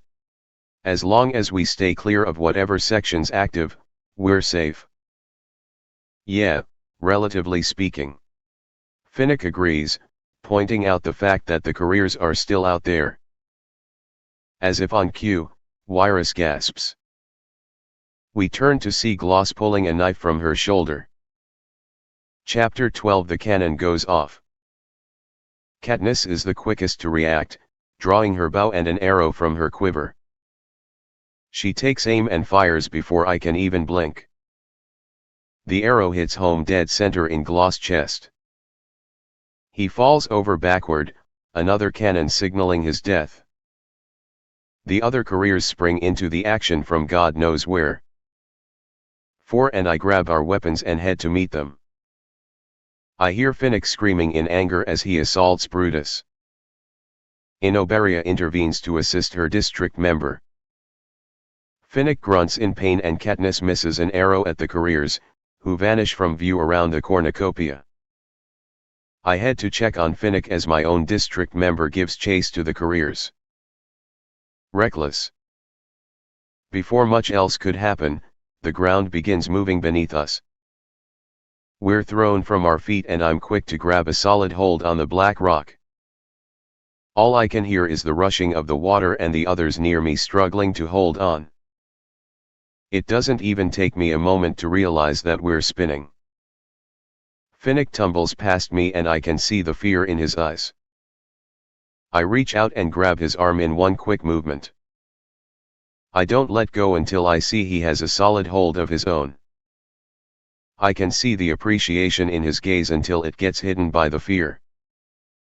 I take a moment to look around for the others. I spot Johanna, and even closer to the water near her, Katniss. The poor girl's feet are nearly getting sucked in. I see Kashmir get pulled. It looked more like she rolled into the water. At the speed we're swirling around in, there's no hope she'll survive that. Not that I want her to. I glance back to Johanna and Katniss, but Katniss isn't there. My eyes widen and I start mulling over the possibilities. Maybe she managed to climb up higher? Maybe Johanna knocked her off? Shut up. Stop assuming the worst. She's fine. Then I swear we're moving even faster. Weapons fly out of the mouth of the cornucopia at Finnick and I. I panic. Now this is something I'd never expected. I roll, dodging, and twisting. Only holding on with one arm, I could feel the tension growing in my body. A crate flies towards me and I don't have time to move. It slams into my shoulder and I'm forced to let go. I can feel myself propel through the air, and I can feel the hard rock scratching my skin. And before I know it, I'm in the water. The salt stings my eyes. I'm still being jerked around by the same force making the cornucopia move. I'm so disoriented that I can't tell up from down and I feel nauseous. The pressure builds up in my lungs fast. Plutarch, you're not supposed to kill us. A few long seconds pass before I feel the violent waves gradually slowing. I'm still too disoriented to tell which way is the right way to go. I squeeze my eyes shut to make everything stop spinning, blindly swimming around. I feel my leg come into contact with something and I turn to grasp onto it. I feel the damp rock beneath my fingers and pull myself closer towards it. Mistake. Something sharp slams into my shoulder and I open my mouth to cry out, forgetting only my hand is above water. The salt water rushes inside of my mouth and I feel it going down my throat against my will. In too much pain to think clearly, I head to the surface again. I break the surface, gasping and coughing as if I'd never breathe again. Haymitch. I hear Katniss gasp from nearby. Her voice quickly turns to anger as she rounds on someone. Why'd you do that, Johanna? You could have killed him. But I didn't. I hear the other woman retort. I finally open my eyes, blinking against the harsh glare of the sunlight. Everything's blurring as I move, still more than a little dizzy from my spin. I drag myself far enough onto the hard rock to collapse to catch my breath and gather my wits again. I see a dark shape moving towards me and suddenly Finnick's at my side. 12 certainly does have water problems. He mutters. I'd have laughed if I wasn't one of the ones victim to the problem he spoke of. Then he says, you alright? Yeah. My throat is raw from the salt water that had been forced through it. As a result, my voice was hoarse and laced with the exhaustion I felt. I'd have nodded instead if my vision had been steadier. I listen to the shouting match between Katniss and Johanna. I can't hear BT's opinion in this and wonder where he is. Finnick doesn't say anything for a long moment. My vision slowly starts to clear up and I get to my feet just before Katniss attacks the other woman. She stops, seeing me being okay enough. My left arm hangs limply at my side. I can feel a liquid warmer than the water drenching me to the bone sliding down my shoulder. I try the basic test of clenching my fist, nothing. Anger ripples through me, knowing that Johanna had done this. I grab one of my 3 remaining knives. How they survived all that twisting and turning, I have no clue. I stalk up to the woman, shouting at her now myself. What the hell was that for? Do you always walk around swinging that goddamn axe at the first movement you see? You're lucky you didn't cut my head off. I thought you were a career. She shoots back. You should have waited till I was on the rock. My anger is escalating quickly. And get killed when you're actually a career. She snorts angrily. Yeah, not happening.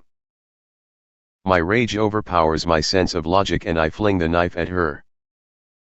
She ducks and it barely misses, skinning her back.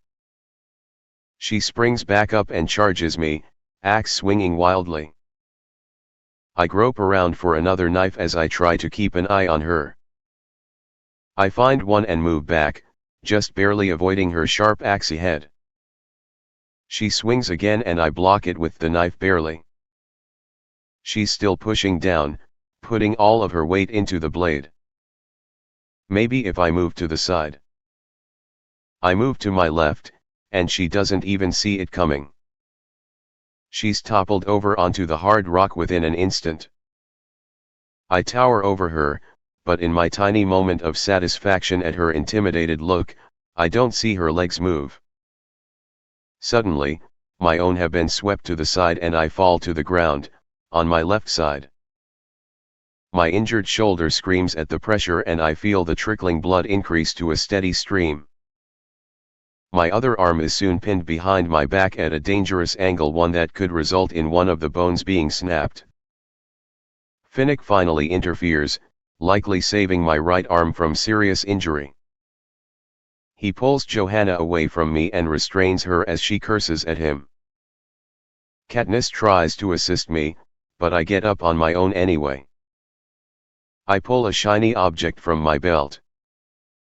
When I speak, my voice is calmer than before, as most of my anger diminished in the brief fight. Just remember that I have the only spile. Let's just get what we need and get off the bloody island, Johanna says, pulling free from Finnick. Mood and face dark, I return the spile to my belt and head down one of the spokes.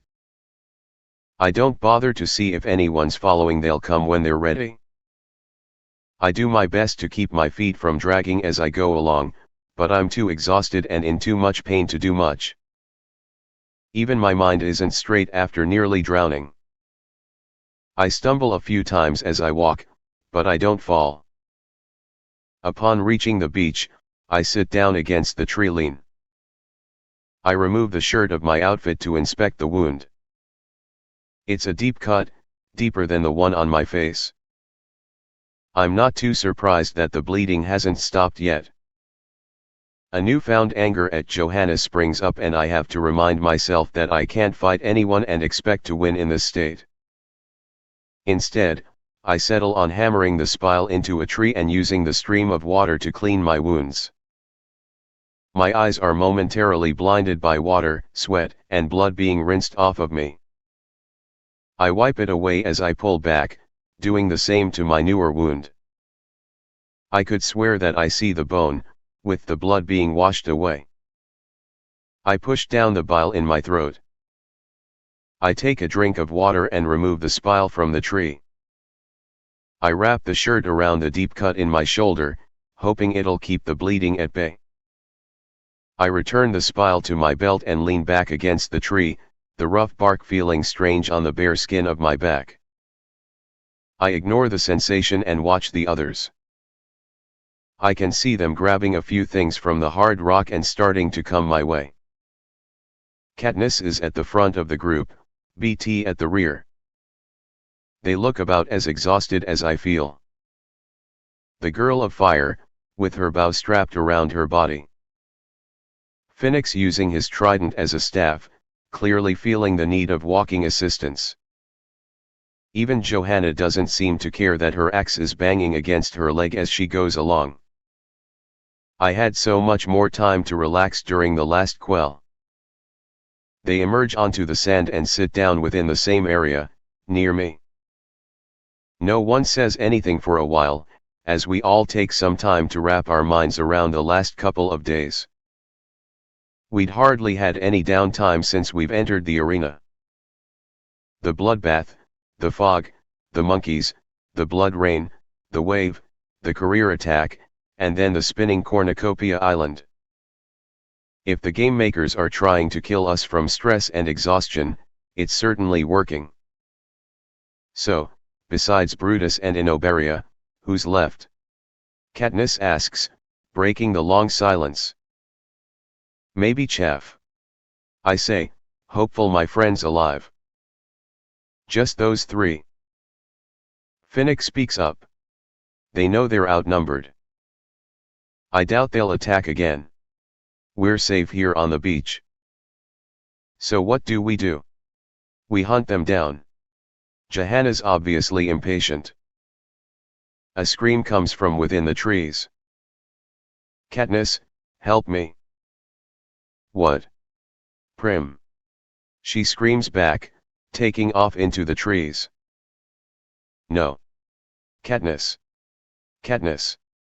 Finnick gives chase, clearly knowing something she doesn't. Wait.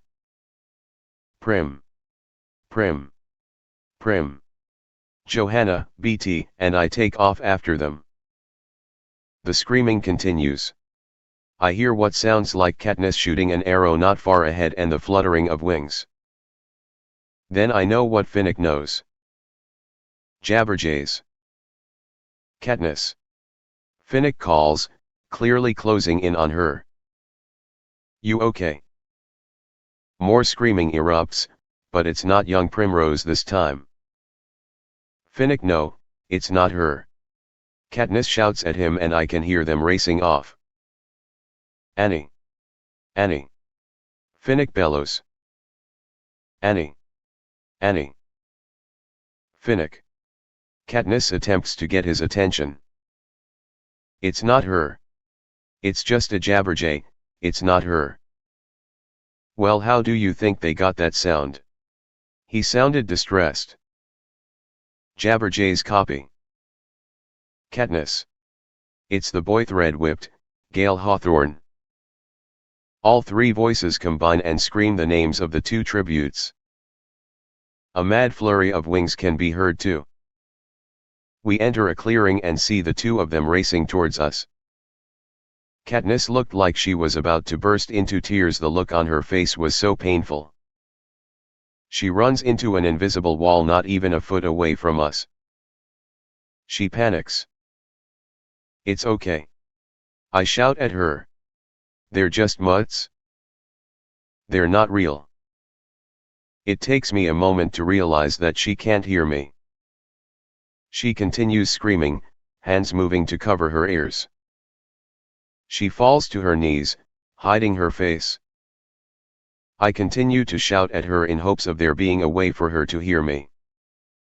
I'm beyond grateful when the hour of horror ends. The invisible wall disappears, but Katniss doesn't seem to take notice of anything, not even the fact that the Jabberjays have gone away. She's still huddled on the ground, eyes shut, hands over her ears, shaking. It's okay. They're gone. The hour's gone. The hour's up. It's all right. I tell her. Prim. She gasps out, turning and grabbing my arm. No, Prim's okay. I assure her. Are you okay? I hear Johanna ask Finnick. Yeah, I'm fine. He practically whispers back, waving her off. Okay. They won't touch Prim. I promise, Katniss. She seems a little calmer. All right. She nods. The alcoholic's right. I cringe at Johanna's words.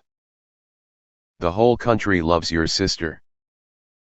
If they torture her or do anything to her, forget the districts, there would be riots in the damn capital.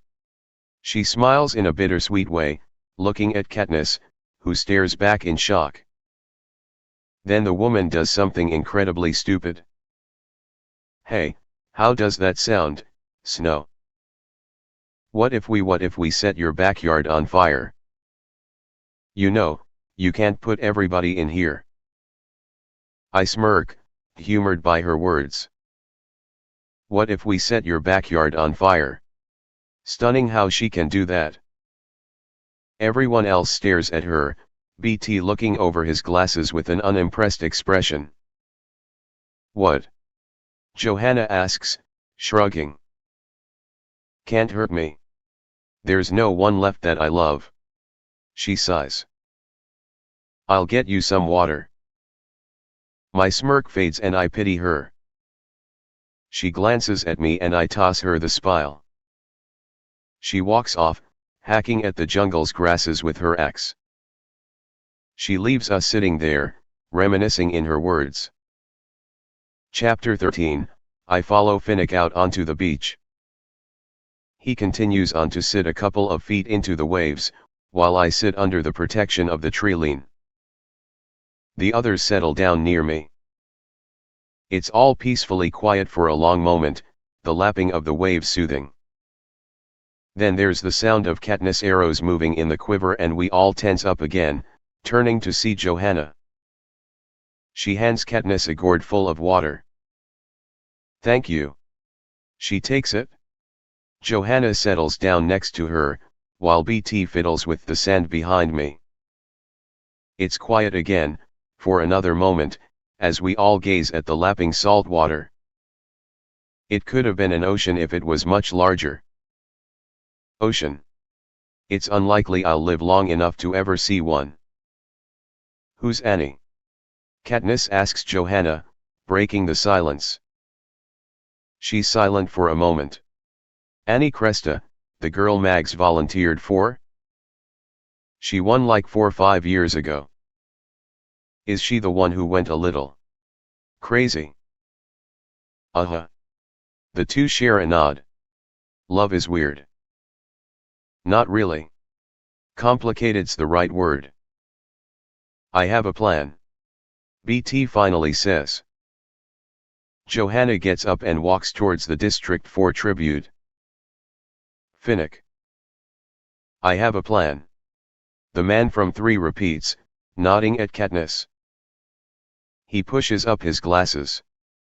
Finnick and Johanna rejoin us not even a minute after he says it.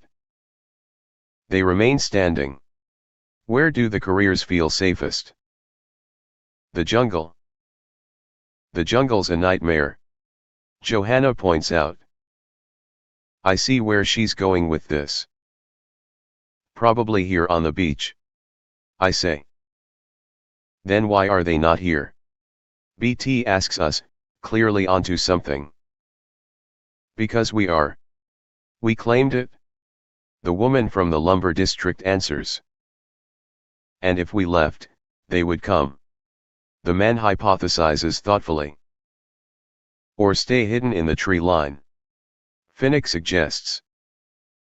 Which in just over 4 hours will be soaked with water from the 10 o'clock wave. BT points out. And what happens at midnight? Lightning strikes that tree. Katniss looks up at him. Here's what I propose. He begins on his plan. We leave the beach at dusk. We head to the lightning tree. He points at it. That should draw them back to the beach. Prior to midnight, we then run this wire from the tree to the water. Anyone in the water or on the damp sand will be electrocuted. That's why he was messing with the sand. I take a handful of it, slowly dumping it back down. I can feel the dampness he was talking about. How do we know the wire's not gonna burn up? Johanna asks. Because I invented it. BT tells her. I assure you, it won't burn up. Johanna and Finnick exchange glances. Katniss watches the pair. She opens her mouth to speak, but the other woman beats her to it. Well, it's better than hunting them down. Yeah, why not? The girl on fire agrees, looking back to BT. If it fails, no harm done anyway, right? I consider the idea. It'd certainly save us from further injury or casualties, neither of which we need. All right, I say we try it. So what can we do to help? Finnick asks the electrician. Keep me alive for the next 6 hours. He answers, as if that part wasn't obvious. That would be extremely helpful. Nothing more to be said, our small group disperses. Finnick heads back to the waves, spinning his trident around. I walk a short way off and sit down in the sand, watching him and the water. Katniss wanders in my direction and ends up sitting next to me in the sand. We watch as BT points and explains something to Johanna. I glance away from them, sighing, looking towards the sunset. It's the only light. Everything else is much darker, the shadows covering every extent of the land I can see. I look back down at the sand between my legs. I think we need to go. Katniss says it out of the blue. This plan's gonna work. I tell her, looking up again. I can feel that the plan will. I'm not just saying it to reassure her. I think so too. She tells me. And once the careers are dead, we both know what happens next. I don't want to be the one that shoots first. Sweetheart, you have no idea what's going to happen next. You don't know the origin of this alliance. What if they don't either? I suggest. What if all of us refuse to shoot first? We might still end up dead. The girl points out. Maybe. I put up a good act disagreeing. Maybe not. It worked for you and Peeta last time.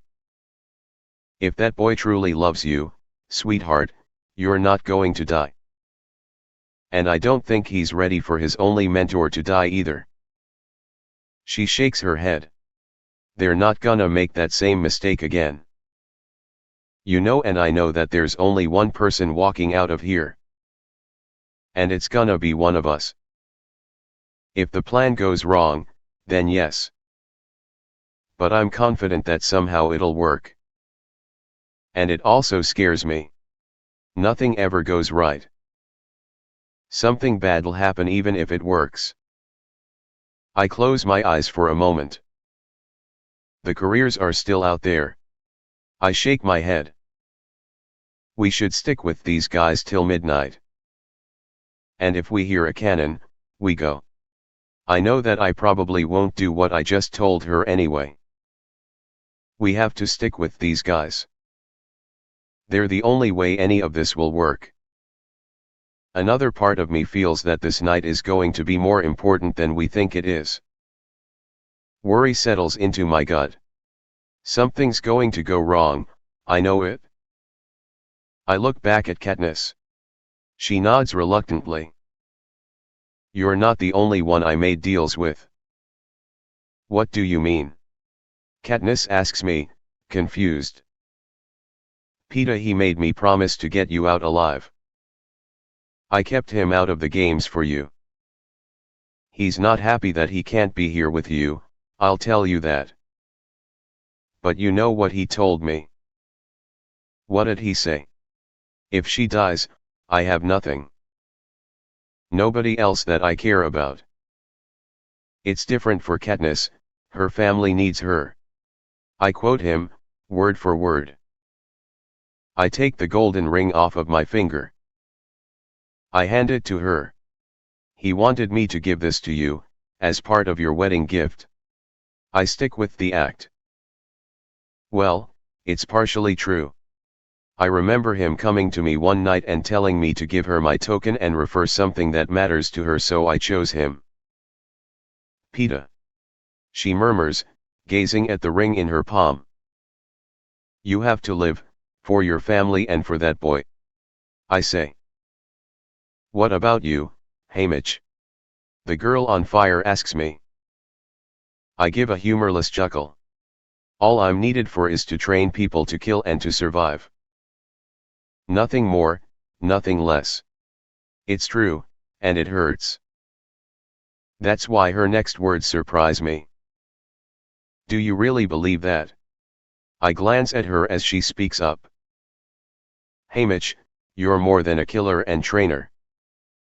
You're the reason I'm still sane in all this. I need you, Haymitch. Our eyes meet and I see the truth in her gaze. So, I'm more than a drunk to someone after all. All right, 12. Johanna's voice rings out, breaking the silence. I turn to look at her. She's walking up the beach towards BT. Then it dawns on me that it's dusk, time to set the plan in motion. I glance back at Katniss for a moment, before getting up to meet with the others. I hear her follow me. I remember talking to Plutarch on the last victory tour. I told him to look out for a signal to send out the hovercrafts to pick us and the tributes' families up. I hope he knows that now's the time. We travel through the jungle, climbing up some rocks, when the anthem begins to echo in the air. We turn to gaze at the night sky. Kashmir, Gloss, Wirus, Mags, the woman from 5, the female morphling, Blight, and Chaff's faces are shown. The image fades from the sky and the others start to trek on again. I hesitate, giving myself a moment to grieve for my longtime friend. Miss you already, Chaff. Hope it didn't hurt too much. I turn and began following the others again. Johanna lets me pass her. We continue through the jungle for a while, before we enter a small clearing surrounding the lightning tree. BT pauses to observe what he has to work with. Minimal charring. It's an impressive conductor, he notes. Then he walks up to the tree. Let's get started. He wounds a lot of the wire around the tree. Typically a lightning strike contains 5 billion joules of energy. We don't want to be anywhere in the vicinity when this hits. He leans down and grabs the coil. He addresses Katniss and Johanna. You two girls, go together now. Take this. Unspool it carefully. Make sure the entire coil is in the water. You understand? Then head to the tree at the 2 o'clock sector. We'll meet you there. I'll go with them as a guard. I offer. No, no, no. You're staying here to protect me. And the tree. BT reminds me. There are 2 careers out there. I need 2 guards. I'm too exhausted to argue, simply nodding in consent. Besides, if I went with her, since tonight is the night, I don't want to be the one to cut out her tracker. And I'm certain that it more than pleased Johanna to do it. I can only hope cutting out Katniss' tracker is all she does. Why can't Finnick and Johanna stay with you and Haymitch and I'll take the coil? Katniss demands. Clearly she wants to be with someone she trusts. You all agreed to keep me alive until midnight, correct? The man stalks up to her, glaring at her. It's his plan. We all agreed to it. Johanna tells Katniss. Is there a problem here? Finnick asks, glancing over at my district member. Yes. Excellent question. BT comments, glancing back to the girl before him. No. There's no problem. Katniss wisely says. I'm proud of her for it, but annoyed with her at the same time for arguing to begin with. She glances at me and gives a nod similar to that I gave her at the reaping. I return it. It'll be fine. I assure her. I hope you're right, Haymitch. All right, let's go. Johanna says impatiently. I watch as the 2 girls grab the coil and head off into the trees. I pray it works out, but the feeling of doom won't leave my gut. As the girls vanish from sight, I grab one of my 2 knives I'd left the third at the cornucopia and force it into my unresponsive left hand. I take the other knife in my right hand. It'll be fine. It'll be fine. I warily eye the bushes, pacing back and forth to keep my mind alert. My right palm is sweaty from both nervousness and the heat. Finnick sits down on the ground, head on his arms, which rested on his knees. His eyes observed all within his peripheral vision. BT fidgets with the wire, as if to make sure the girls weren't pulling it off instead of unraveling the coil. One attempts to tear the knife from her eye, but the whole eyeball comes out. Blood pours from the socket as she throws the knife away. It's painful to watch. I pull a smaller knife from my belt, getting into a defensive stance. She draws a knife of her own. She leaps at me and our knives lock. I break free and we clash some, before locking blades again. Before I know what's happening, her knife slips free below mine. A sharp pain fills my lower torso, my gut. I feel the blade get dragged a little and the new wound tear bigger. I drop my own knife and it doesn't even take a moment for me to realize how bad the situation is. I tear myself free and hold an arm over the large wound as I scramble towards the blowtorched thorn bushes. They're my only hope, only chance at surviving this now. I hear her grunt as she leans over to grab her axe again. I drag myself under the bushes as quickly and painlessly as possible and get to my feet on the other side. I make it to the edge of the rocky cliff. That's when I turn around and see her. She throws the axe at me just as my legs give out. I collapse onto my side and the weapon flies over me.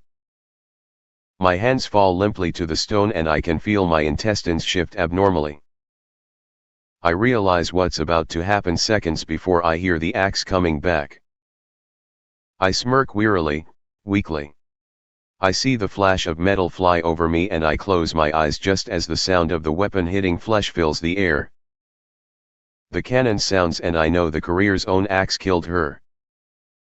And I know that I survived. With that thought in mind, I let the darkness take me. I shake my head violently, not wanting to relieve the last quell now. I need to stay on the lookout, I need to watch for the careers. A scream rings out in the silence of the night. Katniss. I pray it's only Johanna cutting out her tracker. I hear Johanna shout a battle cry. Then everything falls silent again. Dread fills me again. I look to see Finnick standing on his feet, trident tight in his hand. Go. I tell him. They won't come here. I'll stay guard just in case. You help Katniss and Johanna. He takes off with a loud, Johanna, where are you? BT looks at me. I'll be fine, you should go help them too. Like you said, the careers won't come here. I nod quickly, thankful that he's letting me go. Heart heavy, I race off into the trees. I can hear running in the distance. I head in that direction, glimpsing the forms of Brutus and Inoberia in front of me. I throw my knife lightning fast. It digs into the back of the male's skull. The cannon sounds and he falls over, dead. Inoberia glances back and sees me. She takes off into the trees. What's she to fear? It's only me, with one usable arm. Finnick. Johanna's voice comes from ahead, answering my question. Johanna. I call, running up the slope before me. Abernathy. She sounds relieved, turning from where she'd been running to. She walks up to me, and I sigh in relief myself. Then something hits me. Where's Katniss? Back where I left her. She replies. I cut out her tracker, just like we planned. Then I ran off into the trees to draw the careers away from her. Well, let's go find her. I say, turning around to head back the other way. We've just reached the location of where the anthem played, where Katniss had been, when I hear an explosion. It came from the lightning tree. Horror fills me and I know that something happened with the wire. Katniss, where are you? Finnick screams. He's silent for a moment. Katniss. Remember who the real enemy is. A crackle splits the air as the lightning prepares to strike the tree. I glance at Johanna, panicking. Shit. If she's near the tree, then her eyes reflect how I feel. We need to get away from the tree, she says. What about Katniss? I ask, torn. It's too late. The woman shouts. She's too close to get away from the tree in time. Finnick and BT too. Abernathy, we have to get away while we still can. My heart pounds in my chest. She's right, and it hurts to know I failed a chance at what started at the end of the last games. My voice shakes ever so slightly. Okay. Let's go. Katniss, get away from that tree. Finnick's voice grows distant as Johanna and I take off towards the tree line, not waiting around for the lightning to strike. Katniss, get away from that tree. I hear a female scream muddled with the first blast of lightning. Finnick's scream follows soon after. My heart sinks and I know that I've failed. You idiot. You had one chance and you've gone and messed it up. Why couldn't you have found the girl before Johanna? You could have stopped this, Haymitch.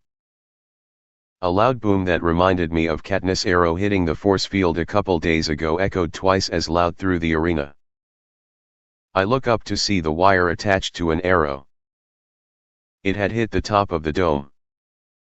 The stars and night sky vanished, leaving a void of blackness. I can only imagine what happened in the game maker's room, back in the capital. The first chunk of the metal force field peels off slowly, revealing real daylight. The metal falls down into the arena, somewhere by the lightning tree. More chunks began to detach from the rest, collapsing in on the arena. I can see a fire start up near the large tree. And I doubt there's hope for the 3 tributes left behind and for the remaining career. I'm so sorry, Katniss. Don't hate me for this. I can see a hovercraft lower into the arena, a claw hanging down and extending down. I don't know whether it's Plutarch or the Capitol grabbing Katniss. I can make out her form as she's lifted up, limbs limp. I can see the blood on her arm where Johanna cut out her tracker. Her body is pulled inside and the claw drops down to grab another body. I stop watching the arena crumble and keep racing after Johanna, the last survivor of the Alliance. With the arena falling apart, the lightning doesn't strike again. A tiny sliver of hope at surviving rises inside of me. If we could reach the beach, we could possibly make it until Plutarch got here and picked us up. This thought fuels me to keep running. The falling ceiling catches up with us. Soon, a fire springs up from the brush behind us. A small tree gets hit by a chunk of the metal and manages to fall onto Johanna, knocking her unconscious. Not wanting my guilt to go any further, I stop and attempt to help her.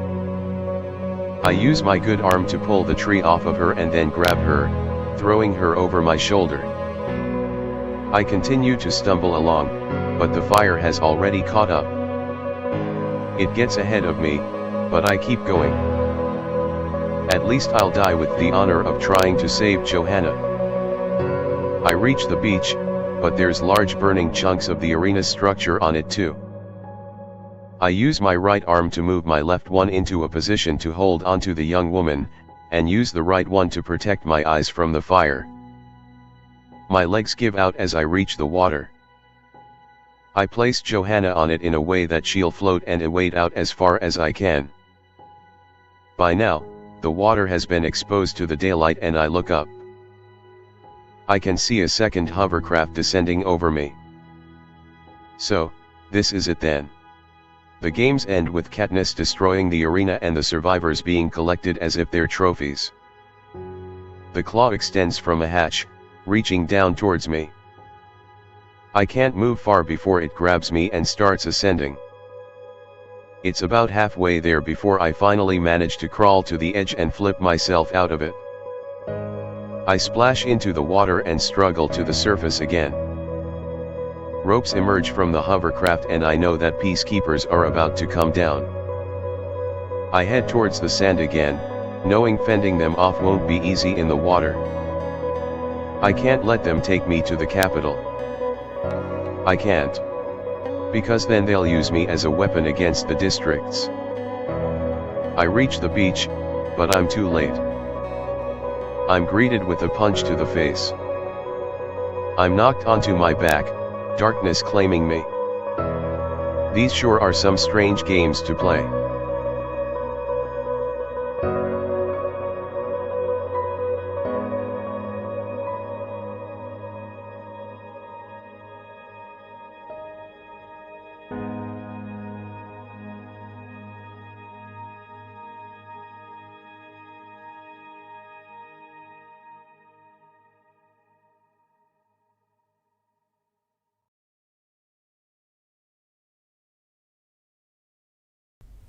Okay, so yeah, that was the story. Hope you guys enjoyed it. Hope it was interesting. If you can understand some parts because of the weird Texas speech bot, then you can read it. The link is in the description. Or if you were smart, you could have. Actually, I'm not calling anyone dumb. I'm sorry if it sounds that way. But you could have used it and followed along like a school audiobook or something, if you get what I mean. But anyway, yeah. Leave a review on the story if you want. Like the video, subscribe, all that. I might try this again, might not. So that'll be interesting. I think this time went pretty good. I kind of like left it playing as I went to the store, so this is gonna be fun to edit as well. Yeah.